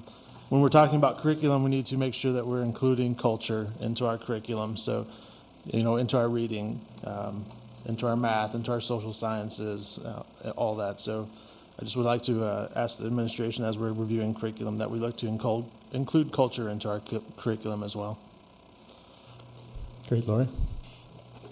Yeah, I don't disagree with anything that's been said, so I'm not going to reiterate the same things. Just to add to the discussion, I just want to say that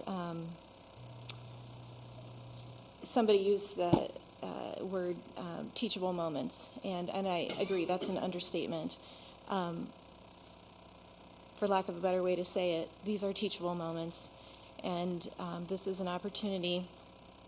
And it's the greatest opportunity we have to make a better future for tomorrow by teaching the kids of today how to interact with each other in a better way than the voters in our country have, and the people in our country have that didn't vote.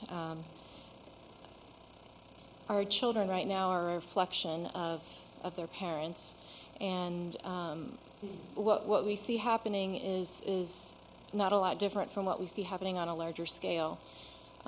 So I think that I'm disappointed to hear that some of these issues have not been addressed in the way that they should be, because I feel like that of all the things that we do as a school district, about the very most important thing we do is teach people how to be successful in living with each other. And our country is not doing a very good job of that right now, and we need to have our students be taught those skills so that they can have a better tomorrow, so that this can improve. And along that line, the things that I think we need to make sure that we're teaching, first of all, I want to say too that in the teachable moments, I'd like us to remember that school is an okay place to make mistakes.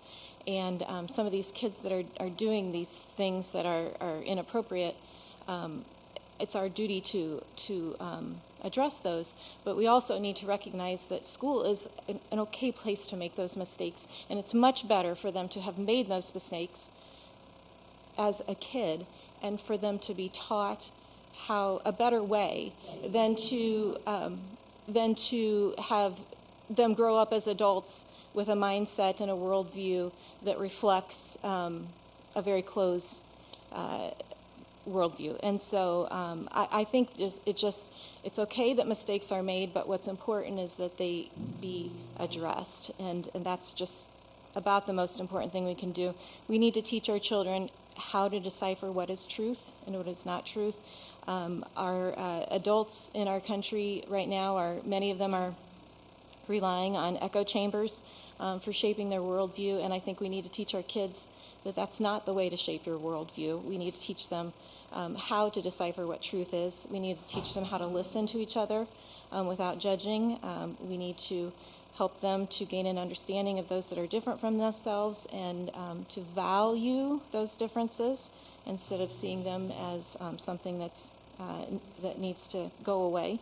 And most importantly, we need to teach our kids that it's okay to disagree, and reasonable minds can disagree, and it's the manner in which you disagree that is important. We can all have opinions, but we need to be respectful of each other. And again, our country is doing a very poor job right now of modeling for our students how that should be done. So I would hope that as a school district, we can do a better job of teaching them those skills so that the future voters will hopefully have us not be in the same divisive situation that our country is in right now. Along those lines, some questions that I was going to ask, and maybe Steve was going to address these, are, and some of the students have already answered this for me. I was wondering, so there's a form that the students, I assume, knew about, but apparently they don't all know about. There's a form, Administrative Guideline 502, that's supposed to be filled out every single time there's an incident of bullying or harassment. And clearly that's not happening, so I want to tell you that that is the process. You are to be doing that. I understand that sometimes people don't want to draw attention to themselves, but I would encourage you to remember that if you don't speak up, then somebody else isn't going to learn the lesson that they need to learn in how to treat people. So I would encourage you as students to please complete the form. And if you don't know where it is, please let me know, or let Steve Murley know, and he will find it for you. And we need those forms completed because we need to keep a record of what's happening so that we can address it. And then along those lines, what I was going to ask is if we could have a report from the administration on reviewing I don't personally need to review the forms, but I would like to know how the forms are addressed, sort of in aggregate. What actions have been taken? Was the action that was taken was the family was told this is not bullying? And how many times was that action taken? Or was there restorative justice action taken? What actions are being taken in response to the completion of these forms? I would like to see that data so that we can know as a board that it's being addressed. We need that accountability measure.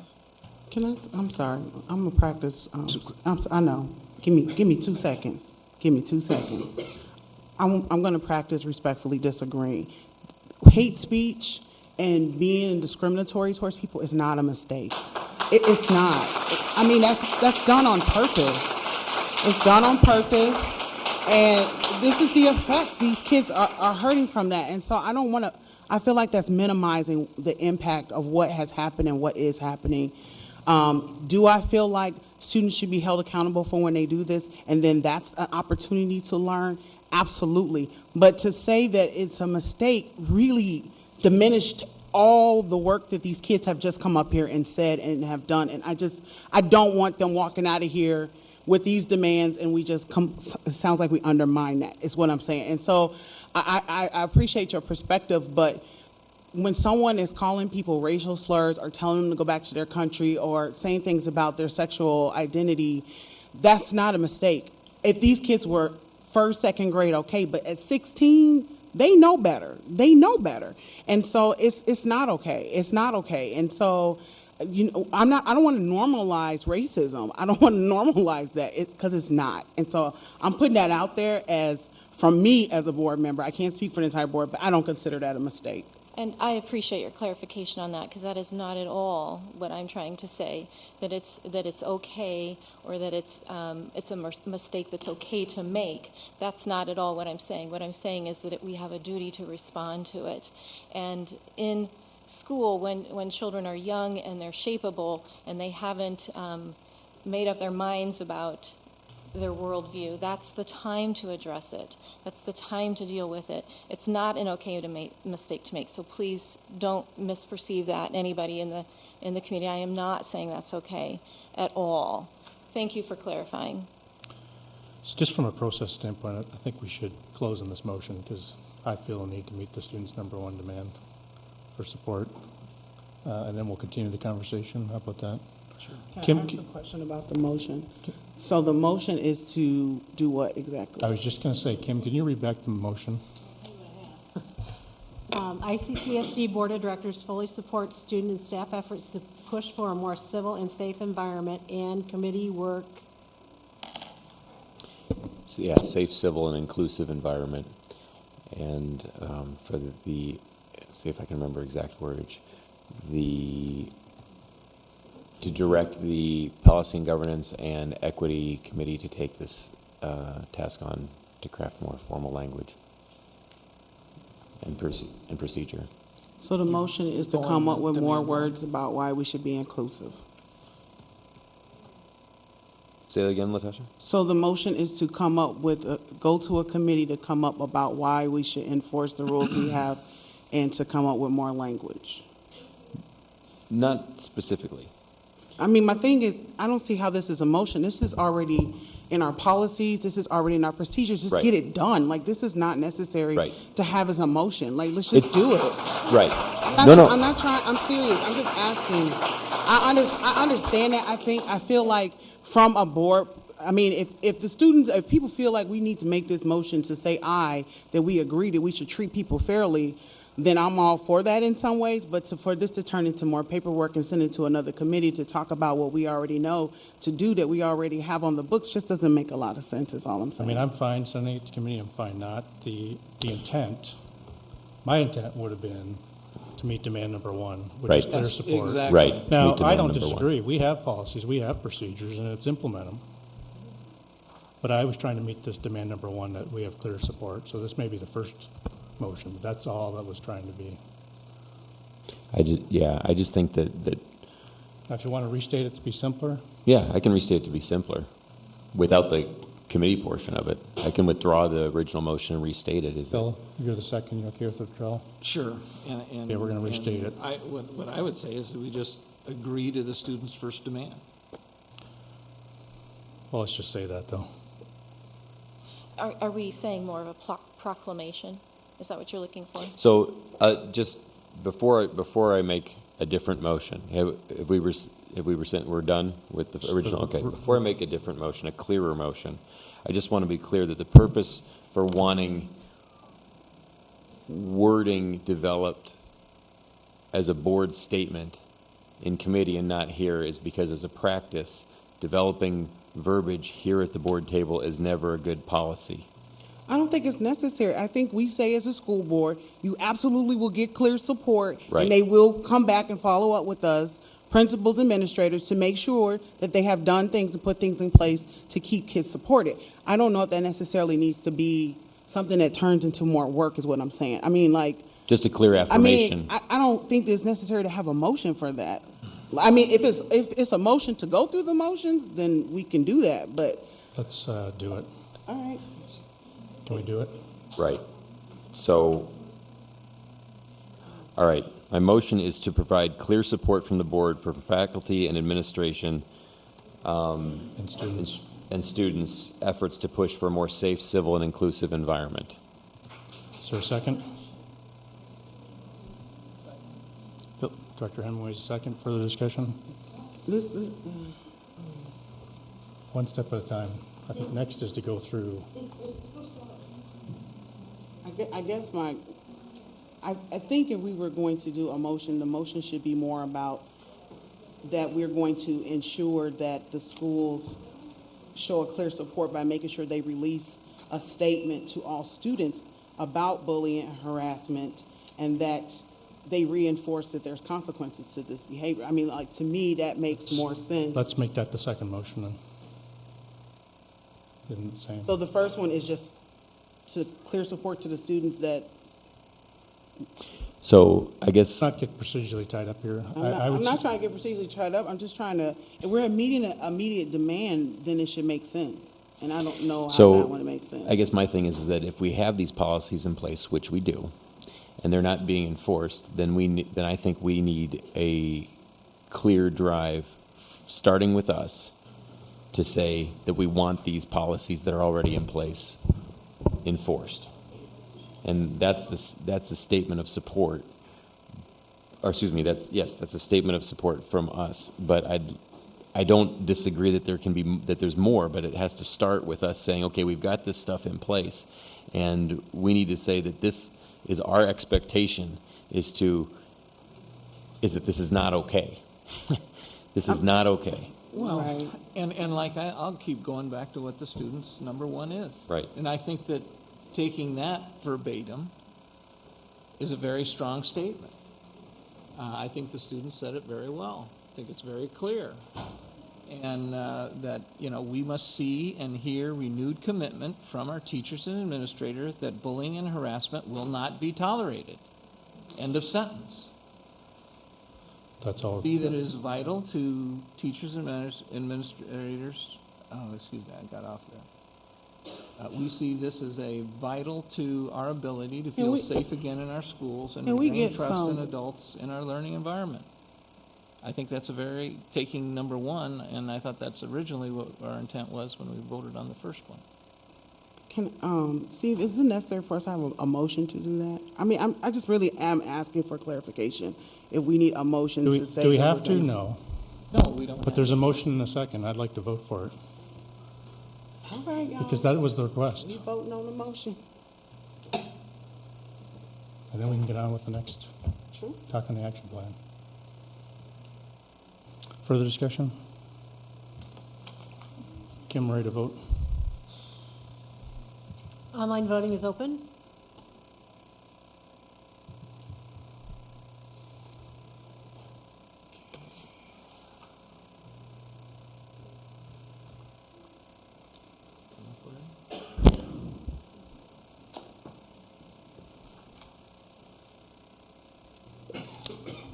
Need a voice vote?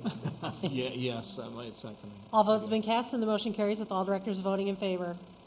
Thanks, Kim. Again, I think our intent was to meet demand number one. Do we need a secondary motion, or do you want to move on to We that? do need a All secondary right. motion because Entertain a motion. Can I say something first? I just wanted to say to the students that I've heard on the radio that other school boards have made similar proclamations, and as a school board member, I have thought that I would like to make such a statement, but I want to help you understand that we can't, as a person, without the support of the board, make such a statement on behalf of the board. So that's why we just took the motion. That's why we just took the motion that we made, the motion that we did, so that we can declare our support to you as a unified board. We can't do that as a one person, just going out in the public and making a statement like that on behalf of the board. So if you've heard of other districts doing that and you haven't seen that from us, that's what we just did. I don't know if that makes sense to you as why we did that motion. So just does that make sense to you all? Yeah, I mean, due to open meetings laws, we can't deliberate outside of an open meeting. This is our first meeting since the... This has been our first opportunity. All right, entertain a second motion. In other words, you just had unanimous support from the board for demand number one. And we're sorry it didn't come don't sooner, even but know. this was our first opportunity. Go for it.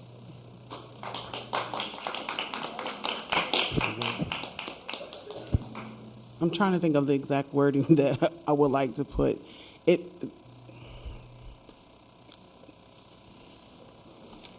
don't even, my thing is I don't think there needs to be a motion. My hope is that that all schools will make a clear statement to students about what the anti-bullying, anti-harassment process is, what the consequence is, and that it's enforced. That's the statement. That's what I want to make.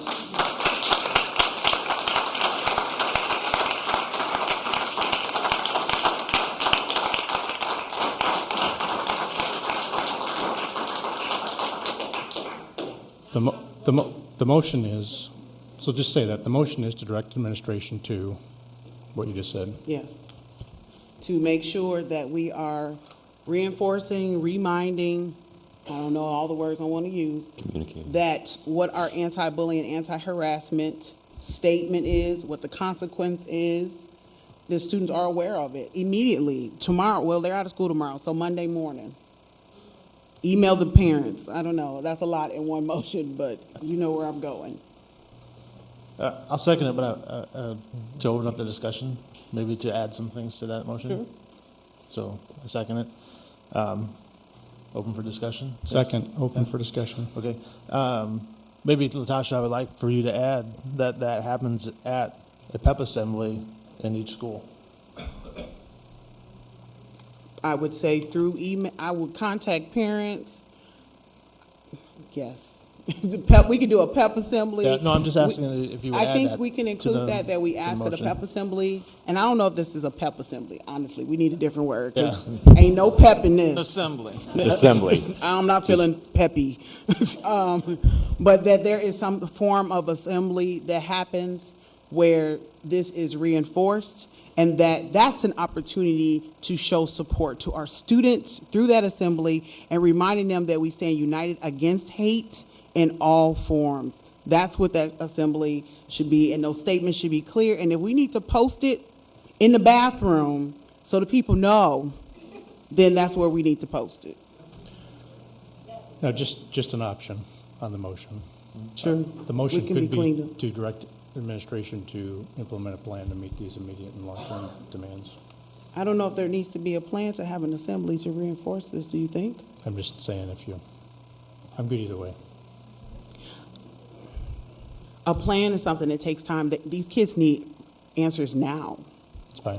It was just a suggestion. I'm not saying that there couldn't be a plan, that we couldn't ask them to come up with a plan, but the thing is, shouldn't there be a plan already in place for when this, I mean, if we have this policy, my question is there not administrative directives about this already? Yes, there are. So shouldn't we reinforce and say, do what it is that you wrote down and said you would do?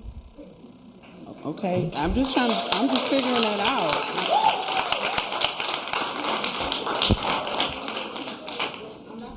I'm not trying to take away from what the board is trying to do, but it just doesn't make sense if we do a whole bunch of motions to do what we're already supposed to do. is what I'm saying. It sounds good, like the board supports us, but like, I think these kids want action more than they want just well, emotion. Again, I'll just yeah.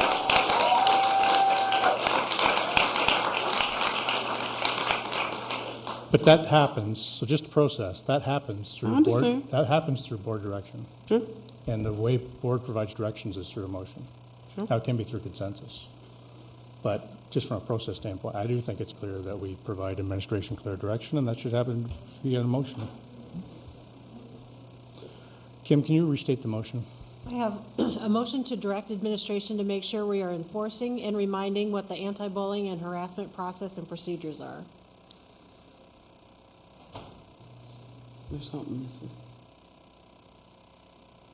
I don't know, are we enforcing this? I mean, my thing is like, we can say that, but I mean, I really would like, I thought we were gonna add that we make sure that there's some type of assembly, that this is reinforced. You'd have to restate it. Restate, okay, sorry. I would like to make an amendment to what was stated and include that we have an assembly, and then, you know, that this is disseminated to all of our students in whatever forms is necessary, including the assembly. That'd be good, period. As a second? Yep, second.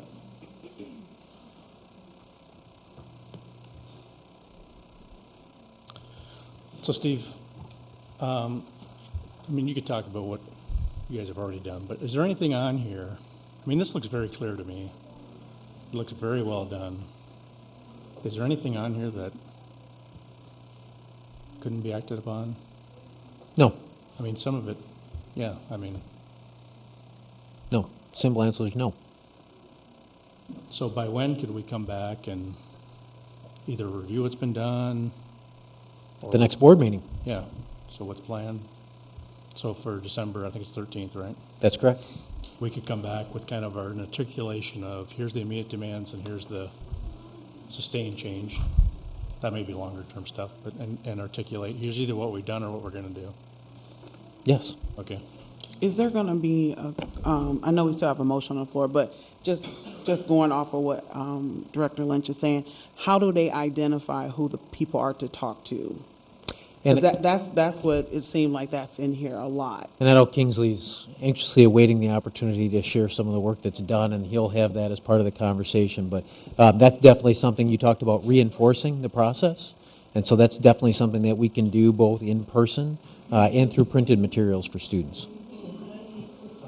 Yeah, on a wall or something. I'm just saying, can we make sure it's clearly identified? Like I said, both in person and through printed materials. So how about we close on this motion and we'll get to that? All right. Sound good? Further discussion on this motion? Kim, ready to vote? Online voting is open.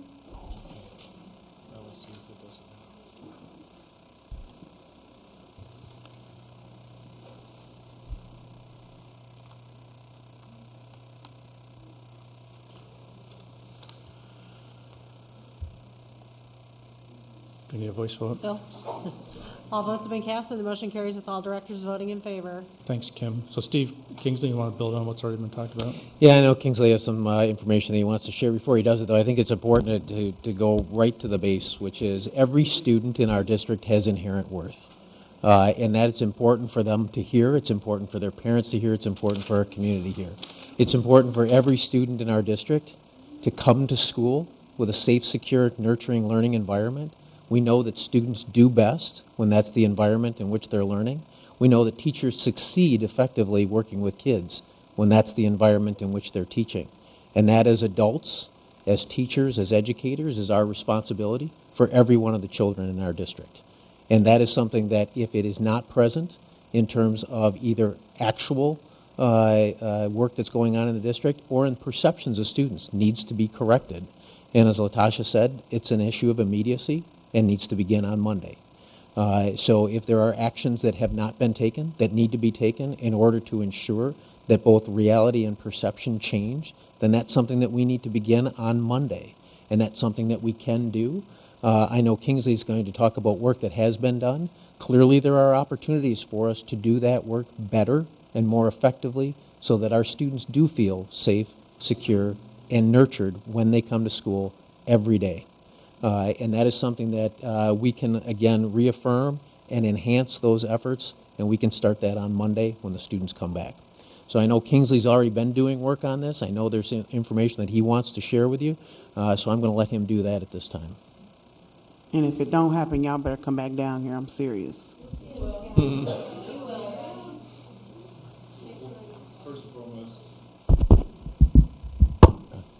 First and foremost, we have amazing students. I appreciated them coming before the board tonight, and obviously they came before other bodies and made the list of demands, and so I appreciate that because it was very well done, and as Director Hemingway said, it was a very well conceived notion as far as civic experience. I will follow up as far as the questions that you had, Director Rotling, on the actions that were taken in the situation. There were 2 separate investigations, and so I'll share with the board that information at the next meeting.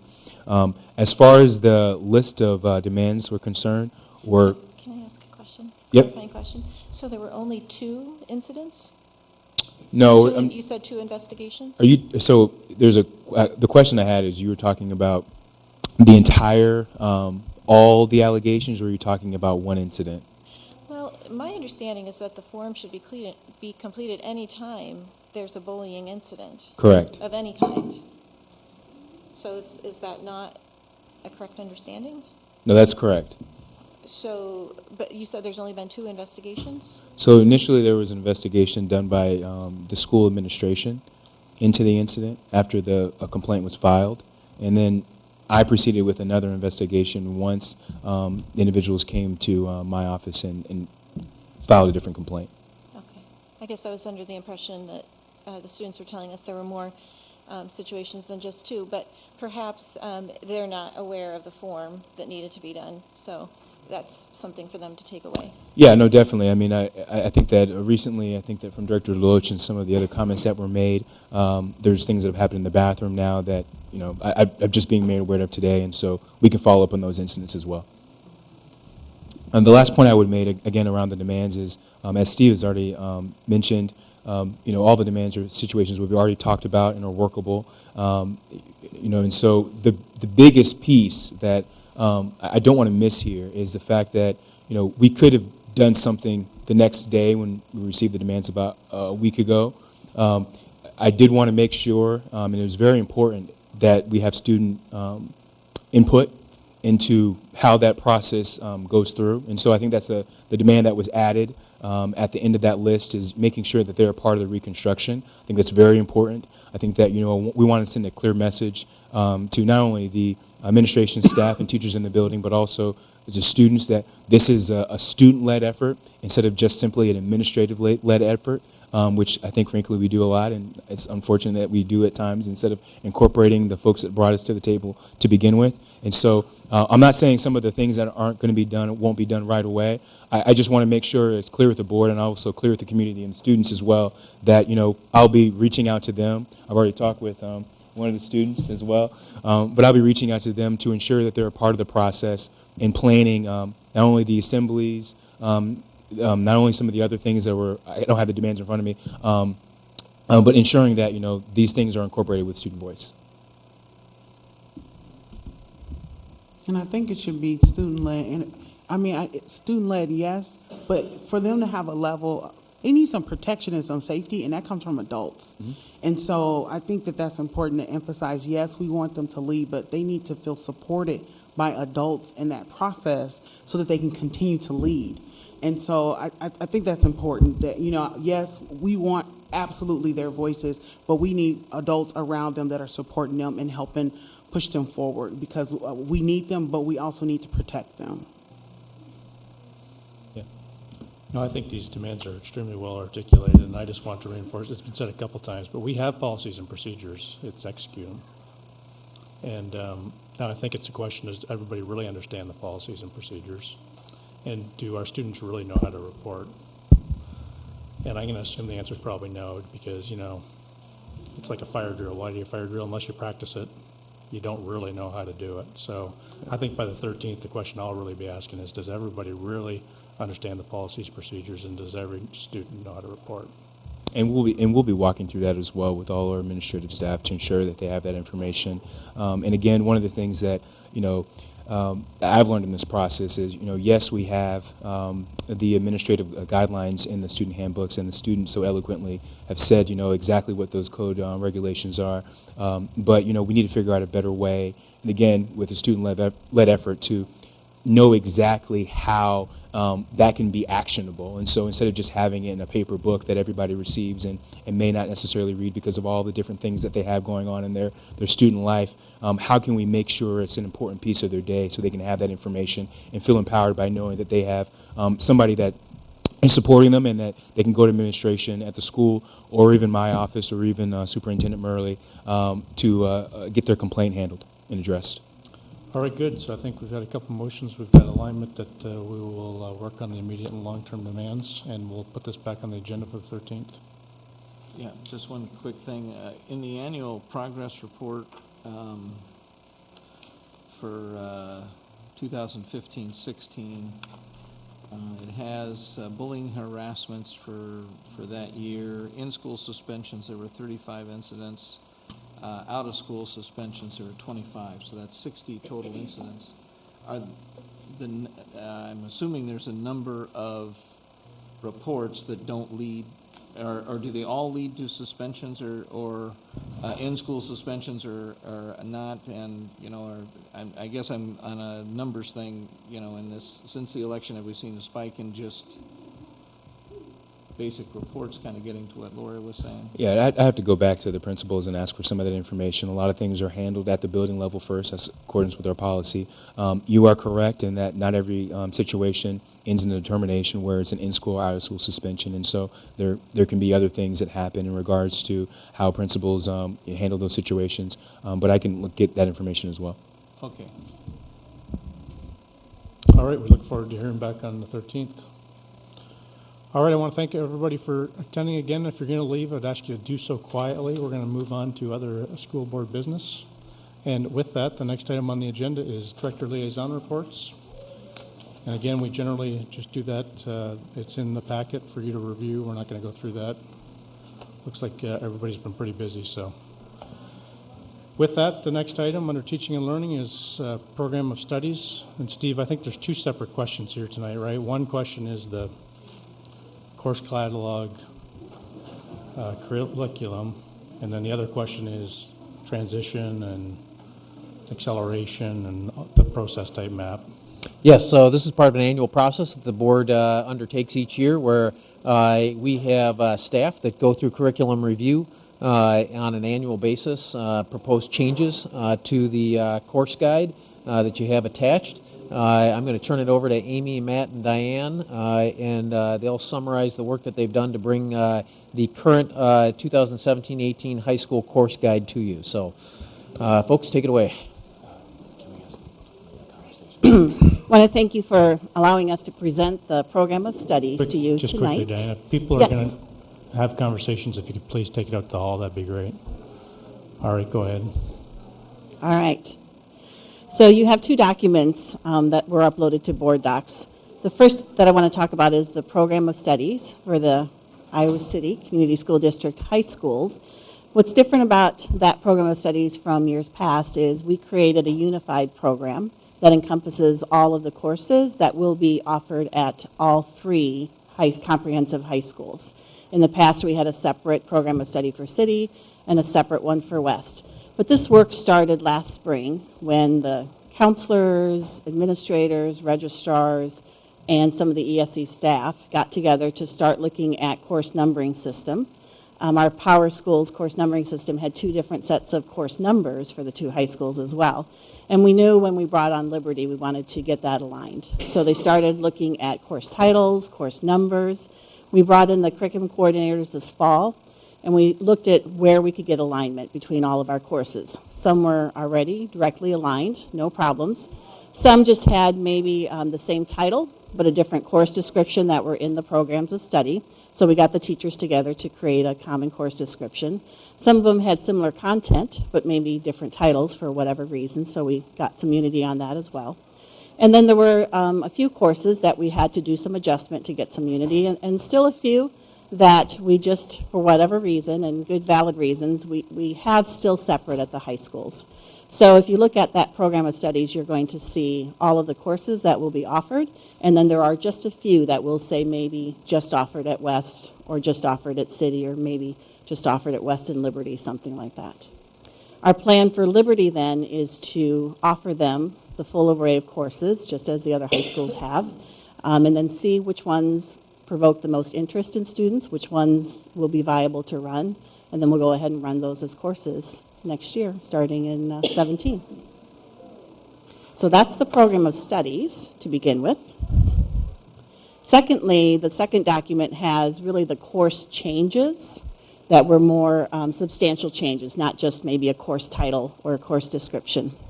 So on that second document, we have the 4 science courses, and I'm going to get back to science in a second because that's going to be a little bit longer discussion.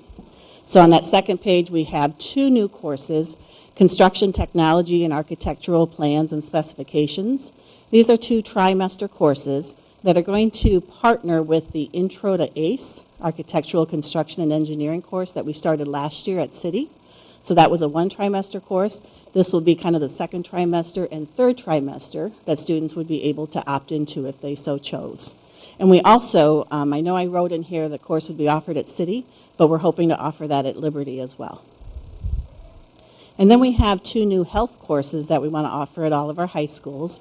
We are required through Iowa Code to offer a full year of health options for kids. Right now we only have been offering 1 trimester of health, that 9th grade health course. That's a requirement from the board of directors here. So we are going to offer 2 more trimesters that are completely elective options for kids, and that will be Relationships 101 and then Current and Critical Health Issues. So those are 4 new courses that we'll be offering for next year. Then we'll get back to the science courses that are new. So we've got 2 new courses offered at the junior high level, Science Issues and Applications 1 and 2. They will replace Foundations 1 and 2. And then we have an Earth and Space Science for the 9th grade level that replaces Foundations of Science 3. And then a Physical Science that will be offered at the high school level to replace kind of an assortment of trimester courses that we used to offer. And these will all be full year courses. These are all created from the Science Curriculum Committee that started their work really almost 2 years ago by surveying all the parents, students, staff about science options in the district, really studied the next generation science standards that were presented to them. And the committee consisted of not only teachers and administrators, but parents and community members and even a board member as well. So the committee worked all last year to really study the options and offerings that we could offer our students and what we could do to improve our science program. So this is their recommendations. We looked at the next generation science standards and considered the possibility of combining some grades, just as the one lady mentioned, maybe combining 3 courses into 2. But the science standards are so thick and so robust. It's really one of the thickest when you look at the Next Generation Science Standards Guide, the thickest one that we've been given, even when compared to math or language arts. So the junior high, that first science course has 19 standards that have to be addressed. The second science course has 21 different standards. The Earth and Space has 19. And the Physical Science has 24 standards, plus 4 engineering standards that we have to address as well. So there's a lot of standards, a lot of meat to this. So I think we're going to see some big changes in not only the high school 2 courses, but that junior high as well. So I think as we have seen whenever we've adopted math curriculum that's been aligned to the core, as well as language arts, we'll see an increase in rigor just because of that alignment piece. So with those courses on your board docs, we also have a secondary science course map. I think Director Hemingway asked us to kind of create that as using the math as a model. So if you can look at that science map, the top of it shows us the typical science course that we are proposing. So in 7th grade, they take that Issues and Applications 1. 8th grade, they take 2. 9th grade, they take Earth and Space. 10th grade, they would take Biology. And then in 11th grade, they start to have some options. So you could take the physical science course, either in your 11th or 12th grade year. You could go straight into chemistry and then physics, or you could go into honors chemistry and then possibly combine that with AP Bio if you wanted. And then your senior year, you could take AP Chem and or AP Physics. So in the typical course, if you took 4 years of science in high school, you would easily get at least one AP course. So the committee also wanted to offer an accelerated option. So below that, you'll see toward the left-hand side, the accelerated option that the committee was proposing. So they looked at science and issues and applications 1 in 7th and 2 in 8th grade, and then they looked at the possibility of combining or of dual enrolling, I guess, taking both courses, Earth and Space and Biology as a 9th grader. Then a student could go on to take Honors Chem as a 10th grader, and then they'd have 2 years, 11th and 12th, to take any of those AP courses. Since the committee met this fall, we brought that proposal to administration. There were some concerns about potentially doubling up as a freshman. Could we look at an 8th grade option? So we created a second acceleration option. So you'll see that on the right-hand side, where the students could double up in 8th grade, taking their Science and Issues Application 2 course and taking an Earth and Space Science course as an 8th grade student. Our intention would be to teach that at each of the junior highs on site. Now, when we looked at the possibility or what has happened in the past we've had some students skip that 9th grade foundations course. And the idea behind skipping that 9th grade course was to be able to access additional AP courses in their junior and senior year. So we looked at that data, and I've got that data listed below for you, that looking at the seniors who graduated in 15-16, 164 of those seniors skipped foundations of science. But only 76 of them actually completed 2 or more AP courses. So really, less than half of them took advantage of the option of skipping that 9th grade science and going on to taking 2 or more AP courses. More than half completed 0 AP courses or just 1, which easily could have been completed by not skipping foundations. When we look at that group, 128 of them who skipped foundations completed at least 1 AP course, but so did 101 students who didn't skip foundations. So you easily could have done the same by not skipping that foundations course. In fact, 25 students completed 2 or more who did not skip foundations. 25 students completed 2 or more, and 2 students actually completed all 3 AP courses. So they took the full array of science courses that we offered. So in looking at those possible acceleration options, on the last page of that proposal, 2 things I want to make sure we understand is that we have until 18-19 to fully enact the next generation science standards, and that the science standards are intended to have all students have access to all standards. So the possibility of skipping a course or skipping a whole set of 19 standards really isn't viable any longer. So our proposals to help students accelerate, if you look at for the next year, 17-18, we would like to offer 3 different options for kids. So they could certainly enroll in Earth and Space and Biology during their 9th grade year. That would be one option where they could accelerate. They could enroll in that Earth and Space and their science, 8th grade science, during their 8th grade year, for which we would teach at the junior high level. Now, we wanted to think about how we could help students be most successful in that double enrolling option, which is why we put a couple stipulations in place. And one of those was to look at that 95 percentile or higher on Iowa assessments. We looked at the numbers over the last 3 years. That identifies about 10% of our population, or about 100 kids, that typically qualify for that.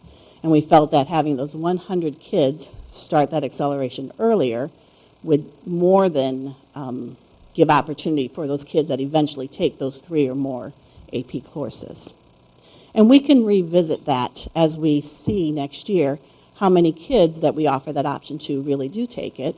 And if we've got room in our classes, we could possibly lower that to make sure that we're making full use of the course that is offered there.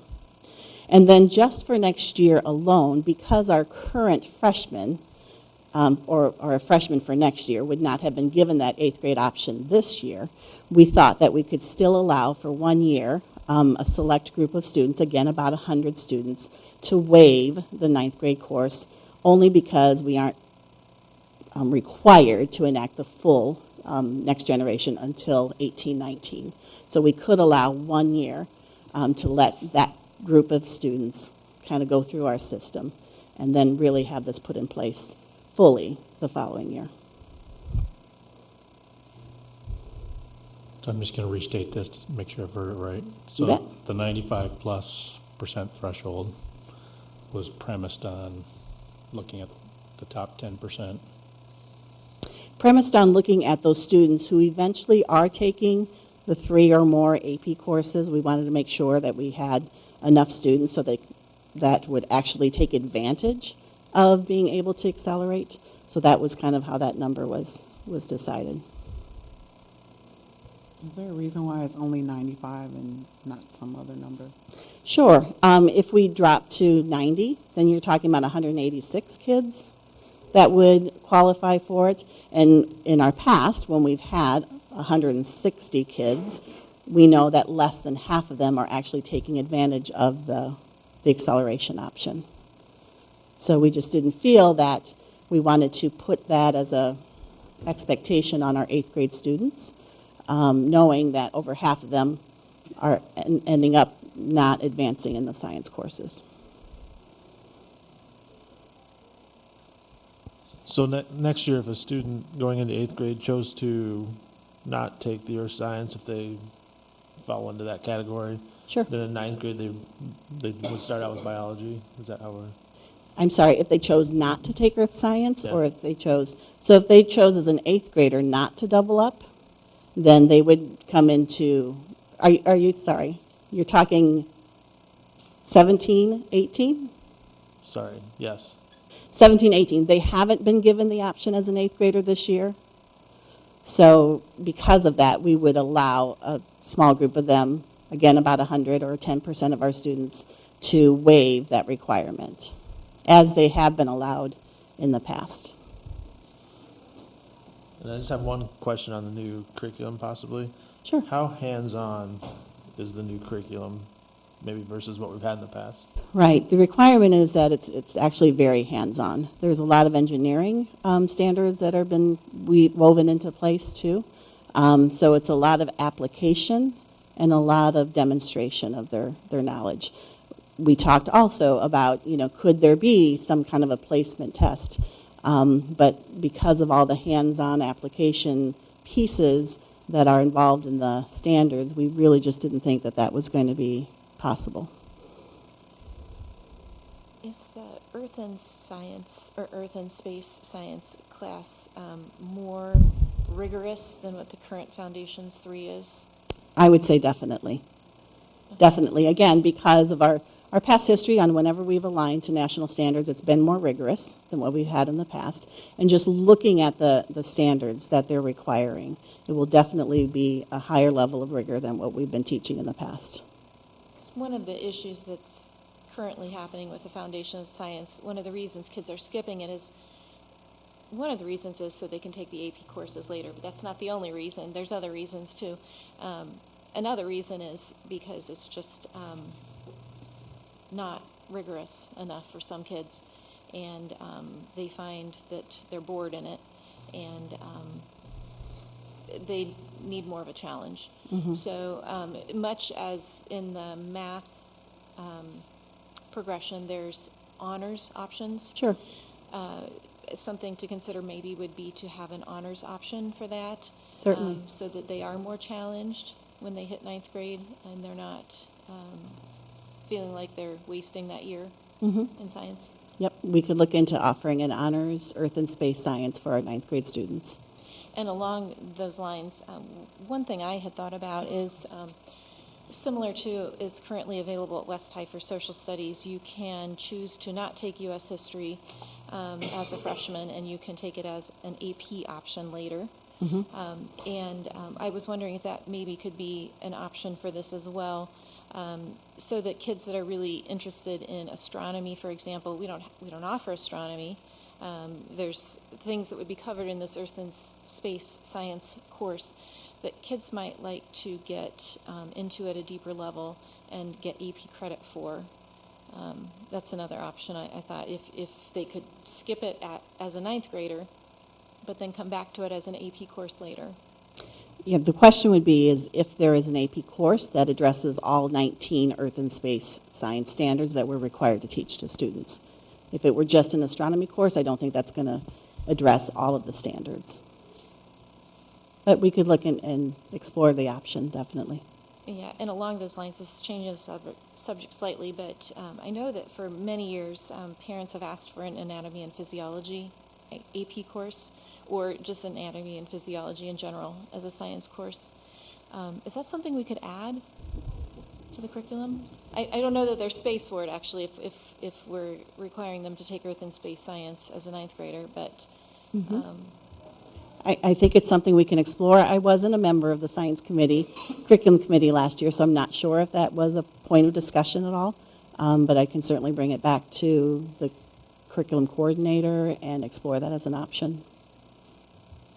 Well, I just want to say I'm good with the program of study, and I'm good with the process. So I understand the process, right? We go through a 7-8 year rotation, and it's at least a year or more of a lot of people.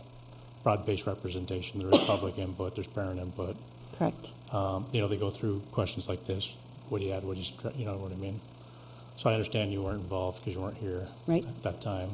And from a board standpoint, Tom Yates was on that yes, he was. curriculum committee. So this gets back to the process is important, and as we look at improving the process, maybe getting more information up front might be an opportunity. But anyway, what I wanted to say, I'm good with the program of studies. I'm open to transition options. So in 17, 18, I think most kids will take our recommendations and run with it. But if there's, students that don't want to do that, and it's more like we've done in the past, I think I'm open to that in 17, 18. I'll just say that. And then 18, 19, we're on to the new curriculum, and off we go, right? So. I have another concern I want to raise. So, side question, is foreign language at the junior high level going to come back at any point? We have it at the 8th grade level. So students can start Spanish 1 or French 1 at the 8th grade level. Counts for a full year of high school? Excuse me? That counts for a full year of high school? Yes. Spanish? It waives, when they get to, as a 9th grader then they can jump right into Spanish too. Okay. I should have added too, I'm okay if we want to look at other acceleration options. That's one of the things we got, if there's good ideas and possible. But again, though, we just went through the process for over a year, and I know you would have talked that and all that good stuff. But So going back to my question about foreign language, so if Spanish, if they want to get a head start on their foreign language and they want to take that as an 8th grader, and they want to get a head start on their science, take that as an 8th grader, do they have room in their schedule for band or orchestra or other options? Right. If they were going to double up, then they have pretty much 2 open blocks, so they could double up one as a science, the extra science, and then they could choose the other one, whether it be Spanish or band. They would have an option. They would have the opening for one of those. It does concern me that kids who want to get a head start on their their high school college prep would have to choose between music or language or music or science. I think part of that we could come back with too are how many kids are taking AP foreign language and AP science on the back end there at their high school career, because while getting a jump on one makes a lot of sense, starting both early, both may not end up taking those advanced AP classes in both. But I'm just speaking to that off the cuff, so we'd want to look at that data to know how many kids are actually in that situation where they're taking both of those back-end sequences, because otherwise they could enter Spanish 1, as a freshman and still complete 4 years of that too if they did have to make that choice. And we know that's difficult for parents and students to have to make that choice in junior high about what they're cutting out. But I think, again, we'd want to see, is the expectation on the front end, are they realizing that on the back end and taking the courses that were the reason they accelerated in the first place? And the challenge, I think, for seniors is to have enough, now that we have the Kirkwood Center, is to have space in your schedule to be able to take advantage of that. And if you are taking your 4th year of language and your 4th year of science, and you want to take music, there isn't space to go to the Kirkwood Center with the other requirements. So that's one of the concerns I have about not being able to accelerate on both tracks. It's kind of a good problem because we have a lot of nice offerings for kids that they're trying to access a lot of those. So I think those are, in a way, it's a good problem we're talking about when they're having a lot of opportunities and, trying to sort through what those end opportunities are for them. So the need tonight is to approve the program of studies. And we can continue a conversation on transition we can continue curriculum discussions anytime, but. Do we have any data, going back to the AP, on how many kids take the test and how many get a successful score as far as getting credit, that type of thing? For just the science course, Phil, or overall with our AP in program? general, yeah. I mean, we don't have that prepared for you tonight, but we definitely have that data and can talk about success rates and students accessing that and what those look like. Okay. And on the, I'm glad to see we're expanding ACE. In the liaison report, there was, the Home Building Association recognized the ACE program. They gave us a nice award for that. They're eager, as well as I and many in the community, for that to ultimately end up as a home building program at some point in time. So I'd like that just to be on everybody's radar that, that's a program that in our community with such construction going on would be a great addition. Well, I think one of the challenges we ran into with the single trimester course this year that you see that the 2 additional trimesters is so they can take that project all the way from design to some construction opportunities along with after school and even continuing some of that work in the summertime. So I think we're on the right track, Phil, as far as being able to say, how do a group of kids take all the way something from design to build with that, and that extended experience should help us get closer to that end. Well, we've got honors chemistry, we've got AP chemistry, we can just call it AP home building. All right, entertain a motion to approve the 17-18 program of study. So moved. Second. Further discussion? I'd just like to thank I wanted to thank the committee for the time put in, having sat on a curriculum review for mathematics a few years ago. I know that it's an extensive process, and there's a wide variety of individuals that take part in that, including, if I recall correctly, usually we enlist the help of university professors, educators in the district, specialists on state and national standards, as well as parents and even student input, if I remember correctly. And I know it's an exhaustive process, a robust process, and I appreciate the work and the time put in by all the members of that committee, and just thanks. So. Further discussion? Now, Kim? it doesn't say it doesn't show in here that we were that this was just a discussion. We're taking board action on moving this forward. Is that what? That's right. I know Director Levick would have liked to have been on this conversation. I guess the pneumonia interfered with that, but is it the type of a thing could it go to the next meeting so we would have Chris's input on this as well? Actually, it can't. What? It can't without delaying registration? Yeah, part of the challenge that we have is that we need to get this to press so that we can get it to parents and students so that they have, we like to give them the winter break to have consideration of the content of the catalog, because then we start the registration process in January. Now again, transition or other conversations, put that back on the agenda. It's an ongoing process too. I know that it's just not just the curricular review process. And offering the course content needs to get out. Now, I think we reviewed science too in the education committee, right? Yes. Last year, so. Yes. Further discussion? Kim, ready to vote? Online voting is open.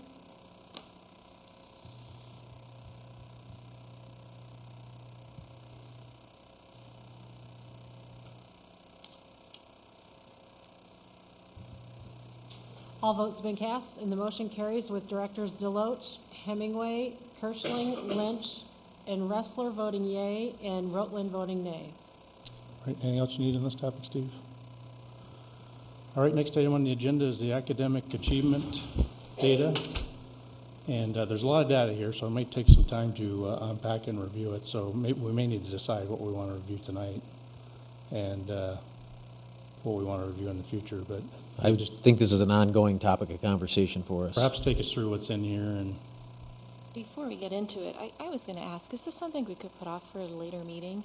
The attachments came on at 9 o'clock this morning. I know that I have not had a chance to give them the due diligence that they deserve, nor has our community. Probably, I don't know, maybe you all had time today. But I'm wondering if we could have some time with these before we discuss them. Yeah, definitely. give the 2-minute version of what's here, and then we'll move on. Well, Is that- even before that, one of the things that I would say, because we had a lot of conversation about this as a team, because there was a lot of stuff going on in this agenda, and so they've been working on many things simultaneously, which is part of what why you see some of these things coming on late. But I think one of the questions that they had was to better understand your questions.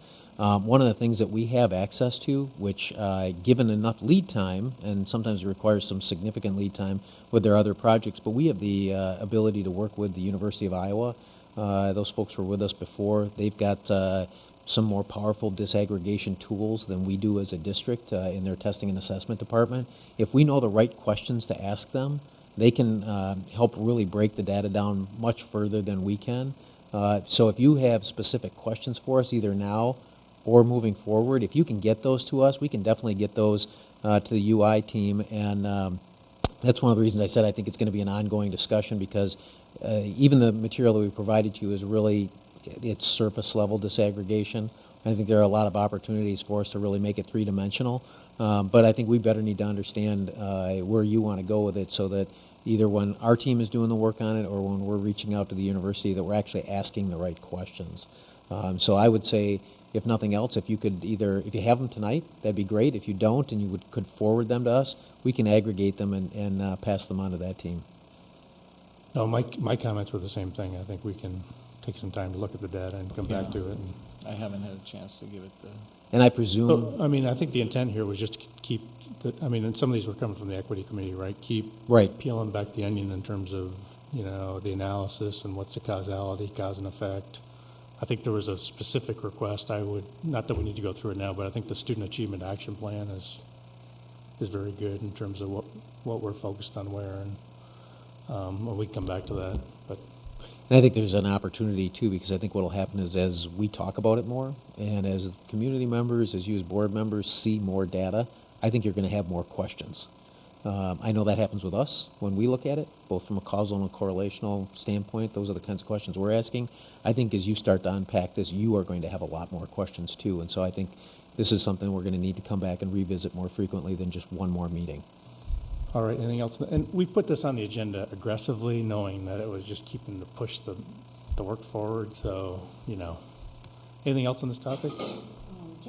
Just to follow up that we had the growth data, but I asked for it to come back disaggregated. I don't know if that's a longer process, but I really would like to see that. It was great to see overall numbers, but I think it helps us drill down back to, what groups are really having the most growth, so that we can figure out where we can target some interventions for our kids.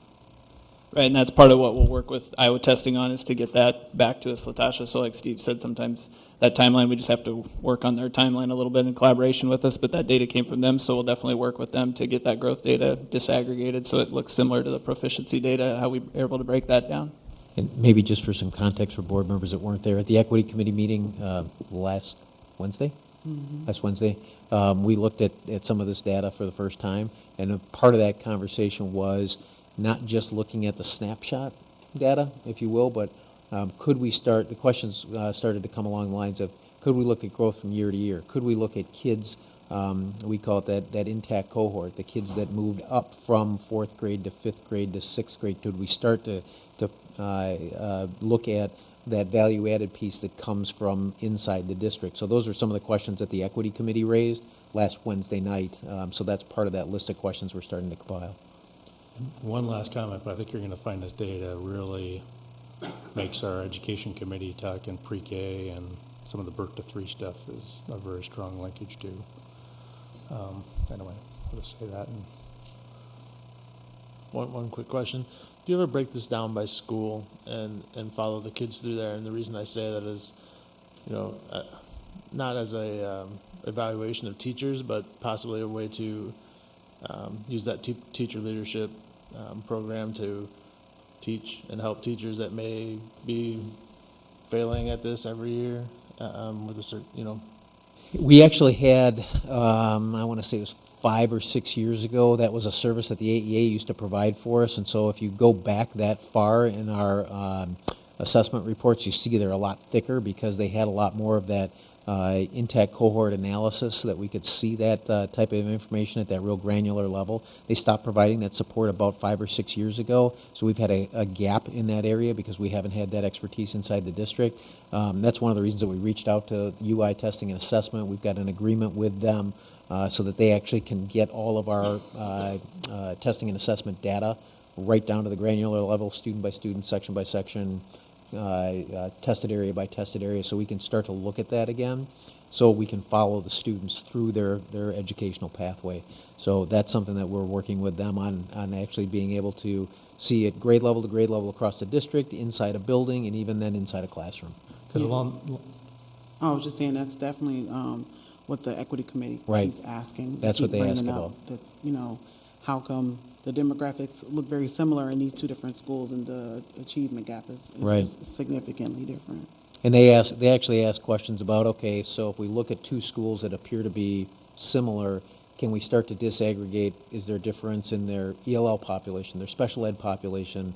Where are there differences? And if there aren't differences, then where do you see dissimilarity, and why do you see dissimilarity? So that was a lot of the content of our conversation last week. because along those lines, Paul, too, is, I think I know I have high expectations for the weighted resource model. And I want to make sure the analysis shows that we're making disproportionate progress there. And that kind of gets into what you're talking with the by school, or at least in those groupings, where we have the smaller class size, average class size, and higher class size.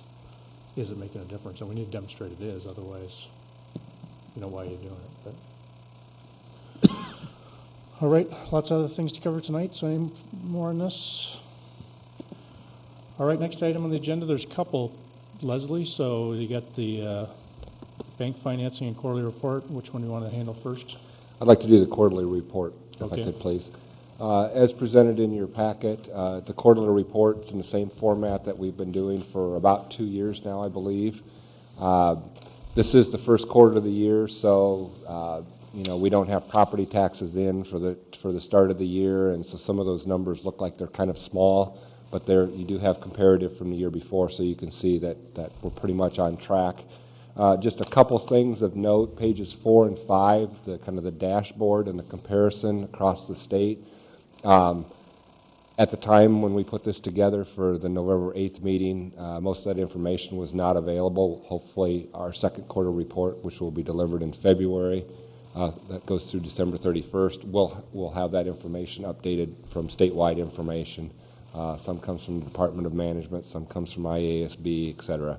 And so putting all those sources together, we'll have those 2 pages updated for you. I know Chris asked a question about the unspent balance going down slightly. Can I just rephrase that, though? This year's unspent balance is very good, right? Right. So you're exceeding expectations in the current. Right. The question is in the outlook. Right. It's going down, so I just wanted to clarify that. Right. Is we have taken a conservative approach on our revenues or any of the SBRC allocations, and maybe a slight overestimation of what our expenditures would be just to provide the cushion. We don't have all of those SBRC items in yet. We have also accelerated some of the Liberty expenses that were previously in fiscal year 18 are in fiscal year 17, which is the current year we're in. The reason for that is Scott Kibbe came on as the principal, so that is a Liberty expense that would have been previously in 18, so we're reflecting that in the proper year, as well as the secretary out there, the custodian that come on, excuse me. And so we've reflected those and moved those, a portion of those up into the current year, and some of the supplies that will also be purchased this year, so that when we get possession, hopefully in June, as Dwayne tells us, or July, we'll have all of those things ready to go, drop them in the classrooms, and not be a real compressed window to get those ready for the teachers and students when they come in August. And so we've moved up some of those expenses into fiscal 17, so that does impact that, as well as increased staff to meet the increased enrollment from the last 2 years. We do have some of that. None of this, the projections looking forward include the new enrollment information from the demographer. Craig has gotten a preliminary draft and has started working on that, so as soon as we present that report to you at the December 13th meeting, he can drop that into these models and do that projections out for both for this quarterly report and other financial information. So that will be forthcoming. Obviously, the election changed the structure, as we heard earlier tonight, at the federal level, but at the state level, we're anticipating or hearing some things that may impact, state supplemental aid and those type of things. At this point in time, we're just holding steady with the 2% in the projections until we know more. And, we'll, as soon as we have that more information, that will be reflected in these as well. So, we wish we had that information to do, but we don't at this point. Lori, it looked like you have a question. Yeah, Leslie, I was going to ask you about that. With the changes at the State House, if our funding level isn't increased beyond what it was last year, will we be looking at budget cuts? It's probably a little bit premature to say that, but I think the thing that we would certainly need to look at is where we can curtail spending, where we can detail spending, or delay spending if it's appropriate, those type of things. But as soon as that information is available, we'll work on that plan and determine if budget cuts is the appropriate But Leslie, the answer action. is yes. I was going to say, I think that was a yes. Funding lags inflation, then you either increase class size or you make budget cuts, right? So. And maybe one of the points to note is that we have in the past been fairly conservative in our projections of what we may get from the State House, and we've traditionally used 2% as our projection for increase in state revenues, because that's a historic average that's in there. So you'll find that Craig's used that throughout the document that we have. And, being conservative has served us well, so that's fine. I mean, I keep pushing for a 50-50 number, right? But I understand your answer. Mm-hmm. It's concerning, though, to see the outlook going down. That's really not okay. So, now, again, it's based on a bunch of assumptions, and, we've demonstrated lately we've been able to beat those assumptions. Mm-hmm. So I'm going to assume we'll continue to do that. But I just view that as very concerning, going back below 5%. So. Right. It's just something we need to watch. Right, and I just commented within the last 6 months or so how when we had to make those difficult budget cuts in 2014, that the projection for being above a 5% unspent balance was like 2019, and here we are back at it, over 5%, and how, we'd really made a difference, and we'd gotten back above that level. And when I look at this 2019, we're back below it, so I hate the prospect of that rearing its ugly head again. Hated it the first time around, and most definitely, Brian. Yeah, the attaboys aren't going to last very long if the funding levels right. And I don't think the 2% is conservative at all, based on the outlook that I'm hearing. So I'm thinking 2% might be generous. So that's probably the ceiling. Right. Okay, anything else for tonight, or questions for Leslie? Unless there's no other questions, as I just indicated, Liberty is well underway, and Dwayne has some things in the Appendix 9. But as part of our facility master plan, we have some additional capacity in our sales tax revenues to borrow about an additional $43 million. under the current legislation. And so one of the options that we're pursuing is bank financing. And here to talk further about that with you tonight is Jenny Blankenship, who's the director. And can I ask another question? Okay. I wanted to ask on the quarterly report, with the tax increase, if the GO bond passes, could you provide for us, and you don't have to tell me right now because this requires some figuring, how that is going to have us sit in relation to the other districts with our tax increase? It's helpful to see the ranking compared to other districts. I'm just curious where that's going to put us. I'll make a note, and Craig and I will work with that and try to project what that would do to us out into, that'd be fiscal 19 when that would come into play with the passage of that. So I think that's an important piece of information that the voters would like to have. yeah. All right, we're going to segue into the next topic, Facilities Master Plan Bank Financing. Yes, and so I'd like to introduce Jenny Blankenship, Director from PFM, our financial advisors. Jenny crunches numbers all day, so we have a mutual respect in that regard as to how we go about that, but floor is all yours, Jenny. Great. Jenny Blankenship with PFM. I believe that Craig shared with you a memo in the board packet that kind of discussed the option of not only being able to issue debt, and I'm talking about this sales tax revenue bonds, as a competitive public sale, which is how we sold the 2015 bonds, but there's kind of been a movement in the state of Iowa for these sales tax revenue bonds to work through a bank loan or a bank financing. And based off the differences between the two, we found that it is very beneficial for a lot of the school districts that not only that we're working with, PFM, but also some of the financial advisors across the state to move forward with a bank financing versus a competitive sale like we've done in the past. Some of the reasons for that is the fact that when you go with a bank financing note, essentially the banks are looking at this as a loan on their books. And so as part of that, the school districts don't have to set up a debt service reserve fund. So essentially that's the lesser of three tests. So it could be 10% of par, 125 of the max annual debt service, or the maximum annual debt service. And so essentially, if you're looking at 40 million of bonds, roughly, that could be up in the amount of about $4 million that you may have to fund in a debt service reserve fund. That money is then set aside in a fund, and the district cannot touch that until the last payment. So because of the fact that your facility plan has so many different projects in it, and you know we're making assumptions today based off the next 5 or 6 years until we can get all the debt sold to get these projects done, we felt that that would be very beneficial to kind of open up that excess $4 million to make it available for other projects. In addition, we're finding that these bank loans are also very competitive in the rates. So it's not like just because you want to keep that reserve fund available that you have to pay a higher rate for that. The rates that we're finding are very, very competitive.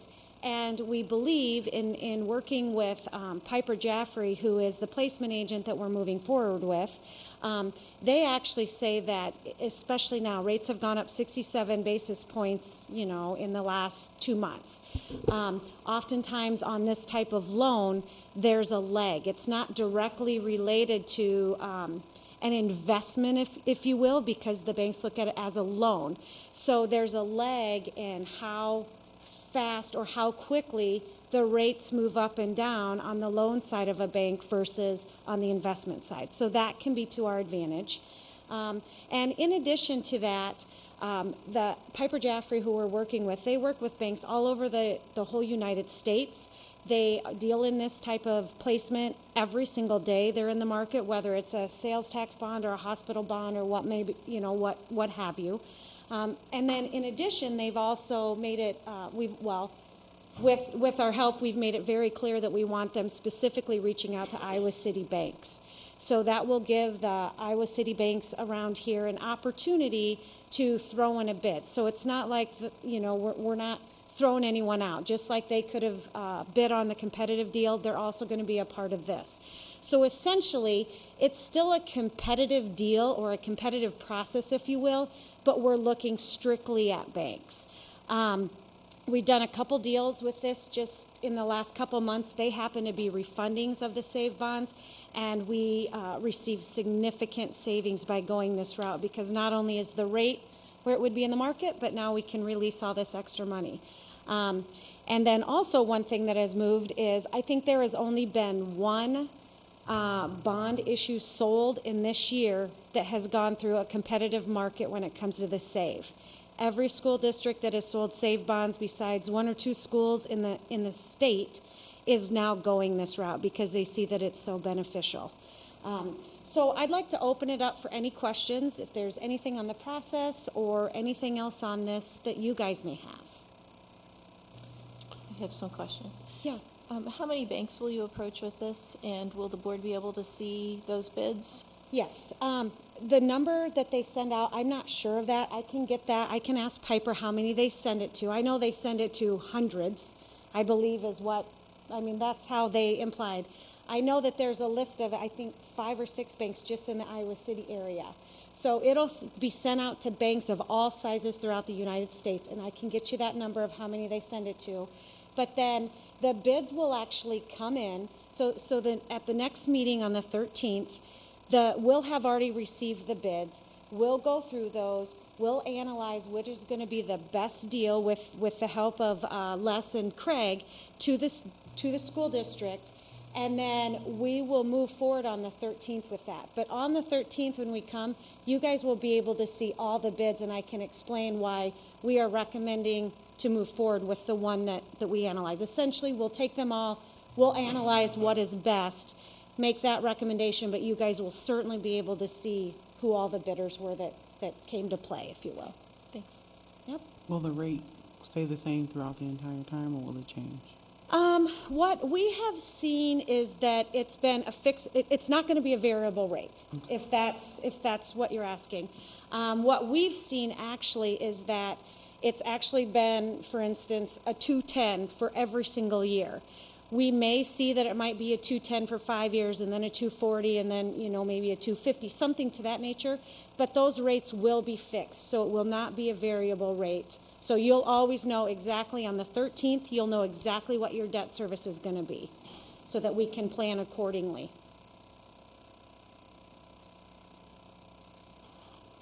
So Les, we'll need to add an agenda item on the 13th, is that what we're hearing? Yes, Craig, that's correct. That would be the plan. As Jenny indicated, those participant packages are out to the banks right now. I reached out personally to a couple of the local banks that are our strongest partners to alert them to this option so that they could take a look at it and see if it met their investment portfolio, because even though it's a loan, it fits into that whole strategy that a bank has. And so they were made aware of it last week already. And is it, we're going to borrow set, or are you going to, is that dependent on what the terms come back? We've gave a couple options out there. We're going to do about $21 million now and about $21 million probably in June to fund the projects and use the available SAVE resources that we have. This current option that's out there, a $10 million of that could be a bank qualified option, which is generally gets you a lower rate. And we can only do $10 million per any calendar year. And so that's why we're trying to get this in to maximize that before the end of December. And so it's possible that this first $21 million could be split into two pieces, the $10 million bank qualified and the other $11 million. One would close in December and the funds would be received right as we go into winter break, and then right after the first of the year there would be a second piece to that. But that's still to be determined, and that's based upon the bids that we get back. That will all be evaluated to see if that makes sense. Right, got it. So we'll get the information on the banks on the 13th, or we'll get it when the packet's released? The bids are due back on the 29th, so that's a week from today, and so they'll go through their work, and it should be part of the packet. Okay. when the board packet will come out on, was that the 6th or the 7th, whatever that, several days in advance. If we don't have it, we'll get it to you as soon as we can when that process is all done. Because there's some legal things behind that all the I's have to be dotted and T's crossed, and so we have to make sure that that happens and can get done too for the 13th. And essentially how that process works, which is, it is a little bit different than we did last time, but essentially when the board packets or the participation packets are out to everybody, when they come in, we're going to analyze all of the different bids. We're going to analyze whether we go with option A, which is to sell the whole amount, the $20 million now, or option B, which is to do 2 issues, a $10 million and 11. We're going to have that all analyzed. We're going to, based off of, working with Craig and Les, figure out what is the best deal for the district. Then we'll send all of that stuff over to Allers and Cooney, who is your bond counsel. She will do all the documents. I don't know if you guys remember the last time you did the bond sale, but there's a whole big, thick packets of documents that need to be signed. She'll have all of those filled out with the recommendation that we're making. That's what you guys will be approving on the 13th. But in addition to kind of having all of that done on the 13th, we will show you what what the other bids were that came in, but we're going to assume that on the 13th, a decision will be made to move forward with the best option for the school district. And the reason for that is because we need to have these closed before the end of 2016, and that's the only meeting that you have in December to get that done. So that's kind of the process. And we'll give you, we'll get all that to you as soon as we can for your review before that board meeting. All right, sounds good. I suggest, given our agenda, we keep moving tonight. Well, thank you, Jenny. Thanks, Les. Thank you so much. Next item on the agenda is Appendix 9, Dwayne. Thank you. We have 3 projects with 3 requests. First one is a change request for Liberty High School for $61,067. Of that, $39,500 was a district request. We made some changes to the athletic director's office. We added some power, shade, and lighting controls. But the big portion of that was adding some lighting for the stage. And we're going to have some more equipment and rigging that will be coming soon too. So that's the beginning of that. We changed some stools in the special needs rooms to ADA. And we added some fiberglass reinforced wall coverings in the kitchen to give it a little bit more life instead of just having paint on drywall. So that was the extent of that. There was some more unforeseen and some stairwell caulking we thought we needed to do, and some transitions from the terrazzo to tile and carpet. And just as a side note, the terrazzo on the 2nd floor is already done, and very close to being done on the 1st floor in the academic wing, so it's moving right along. It looks great. We had some code issues with fire alarm system. They wanted to revise it, and the inspectors also requested some changes in the telecom room. At Weber Elementary, again, a change request for $39,595. The district requested that mop sink be included in the custodial closet. It didn't have one, and it just was a very burdensome thing for the custodians to haul water across the building. We also requested the logo be added to the gym floor like we did at Penn and Twain and other places. It looks pretty good when you put that on. We also changed some of the roofing specifications, and I had them add a vapor barrier and a reinforced deck board to protect the roofing. At West High, Step 8, a change request for $20,909. We requested an additional slab be placed so that we could move the storage building for the tennis team. Also, we had a sidewalk that some football players, it started to rain, they ran across it, it wasn't cured out, so it wasn't really, malicious, it just happened, but we had to replace some sidewalks. And then we also made some revisions to the center fences that will accommodate some future work. We had some unsuitable soils, but we also had a sidewalk along the parking lot that had to be revised and redone to make it fit the grade that's out there. And we also had a change request for a 6-week extension so that they can get logos printed on the windscreens that go on the sides of the tennis courts, and that was a $0 change. It was just for an additional time, which didn't have any adverse effect. So that I'd answer any questions you might have. So Dwayne, Liberty, where are we at with respect to contingency? Yeah, spending? we've spent about $1.4 million. We have $2.2 million in the budget, so we've spent about 65% of the contingency at this point, and the building is about 78% complete in terms of payments made. So we're in relatively good shape relative to. I think we're in good shape, and the reason I say that is because the major structural items are behind us. The soil's behind us, you know, the HVAC equipment changes are behind us. I think what you'll see now maybe are changes in some of the finishes and minor things, so I'm feeling pretty good about it.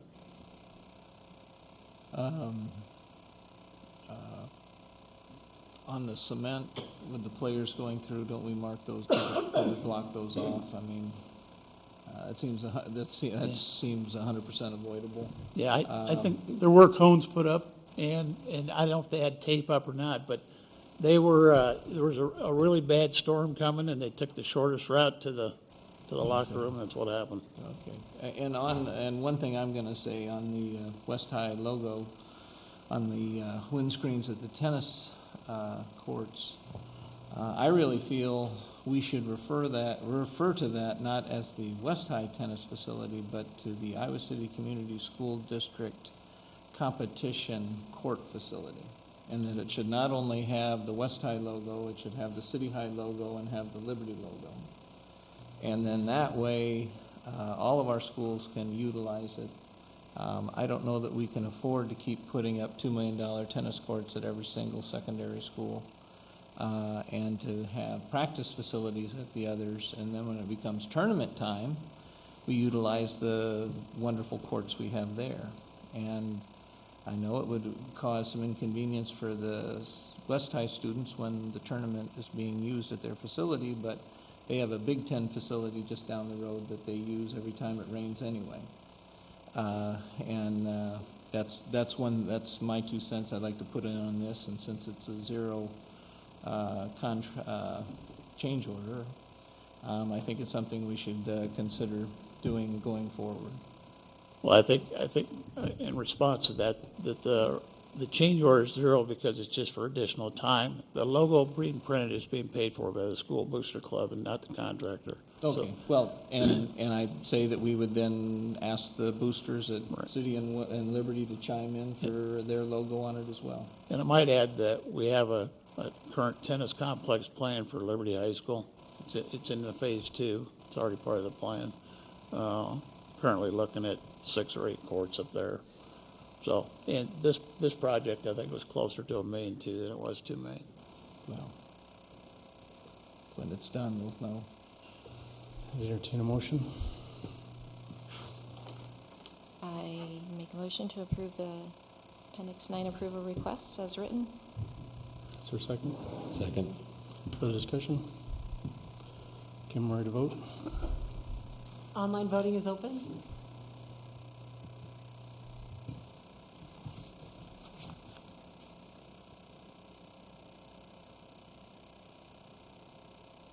All votes have been cast and the motion carries with Directors Deloach, Rotland, Kirschling, Lynch, and Ressler voting yea and Hemingway voting nay.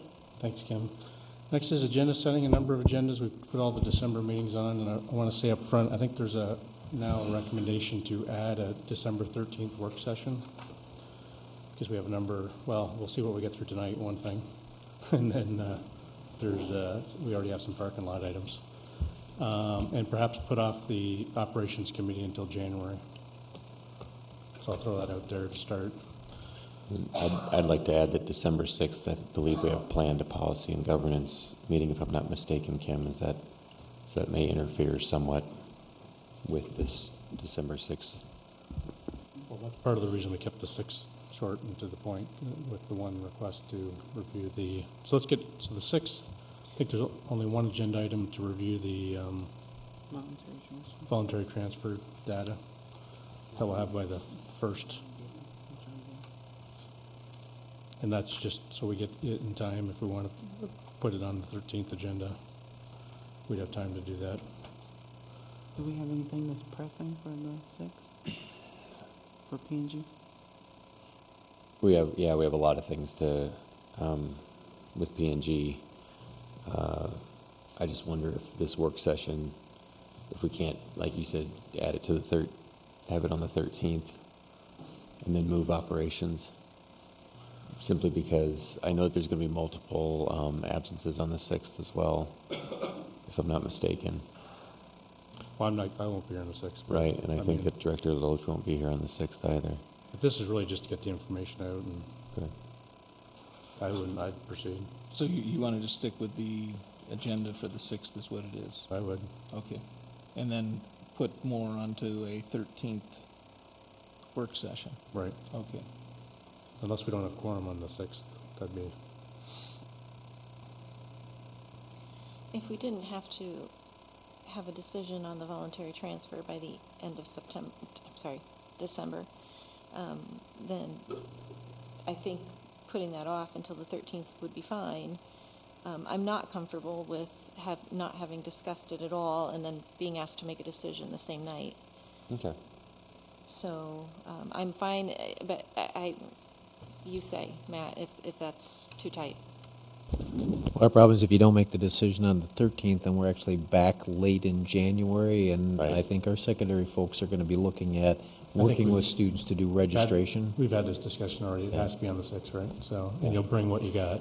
Right, bring what Sorry, we have on the I wasn't 6th, then we thinking can about look that. at Thank that, you. we can talk about it again on the 13th, and then we've got that time in between. So it may just be raw data, or you'll have whatever you'll have, but And even if we don't have a quorum, we could at least meet and we could share it with you, because there's no vote, decision. Correct. it's true enough too. I think the key is get the information out there. So actually, even if there wasn't a meeting, it would even be value added, but. Hopefully Chris will be well then. Okay, that's the 6th. The 13th.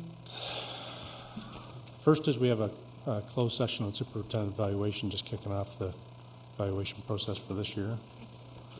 That should be relatively straightforward. The 13th is already a very full agenda, so I'll just caution you as we move a work session into that night. Because I just want to point out, we'll have a transportation report. We've been waiting for that. We've agreed already, I think, to add supporting our students and families to get an update on the action plan. The enrollment projection is the enrollment report, so in case that wasn't clear, which is a pretty big topic unto itself, usually pretty interesting. We're going to add the borrowing, or whatever the borrowing bids, Leslie, you can name that topic. But it's a pretty full agenda already. Could the enrollment projections be discussed at the work session? Would they be available then? On the 6th? Yeah. I can't guarantee that. They are trying for December 1st as their date. I would presume that we may have them available, but I certainly wouldn't want to guarantee that. We did tell them that the board meeting was on the 13th, and they did guarantee us that they'd have them by the 13th. So I don't know if they'll have them a week before, and certainly to get them on posted as an attachment on there, I think we'd really struggle to have that done, because that would be the 30th. Yeah, which I know they won't have by then, because they told us not before the 1st. Just thinking if Well, you can as send soon it as we out. can You can discuss. send it out when it's ready, done, right? We can do that, yeah, as soon as they have it, as soon as we have it in our hands, we can get that out to you right away. And if we have it in time and it can be added to the work session, I think all the better. Then less we do at the meeting. Sure. As long as we have it 24 hours in advance, we can add that to the topic. It's going to be the same deal. There may be some digesting of the data that, so the quicker we get it, the better. Anything else for the 13th? Well, Voluntary transfer. Sorry. No. Yeah, we get a placeholder on for voluntary transfer. President Lynch, we'd also like to have the audit report presentation that night. The annual audit report? Yes. Yes. So it's on there. It's already, okay, thank you.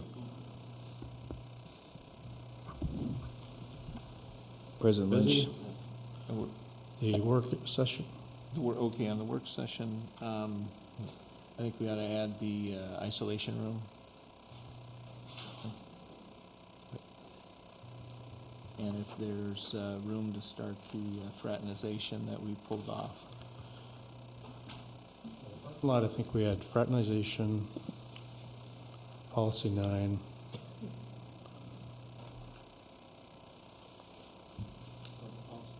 Title IX.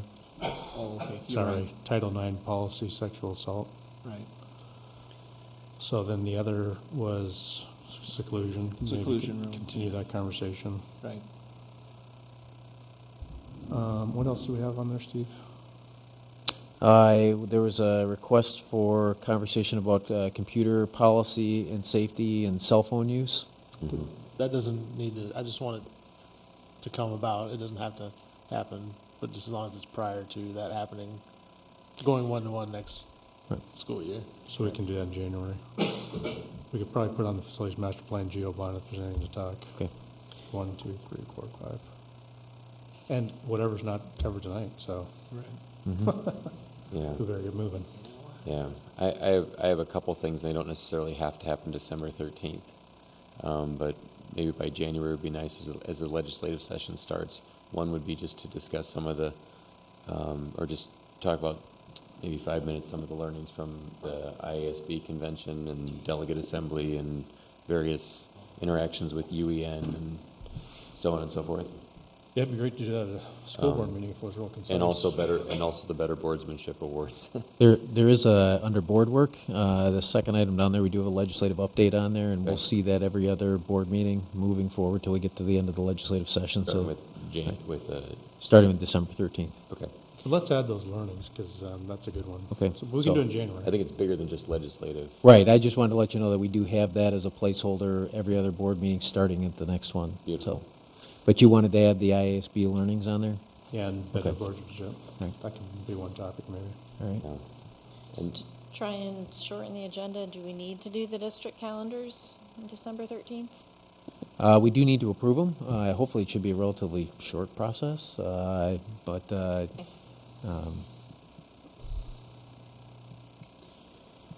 All right, I think we got that for the work session. Everybody okay with moving operations to January?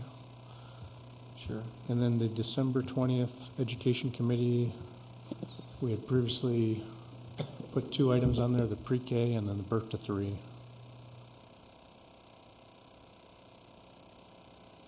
I think we need to pick a location too, Steve, but we can work that separately. Is it here? we have a location picked yet. So the basis plan will be here, or we'll determine that.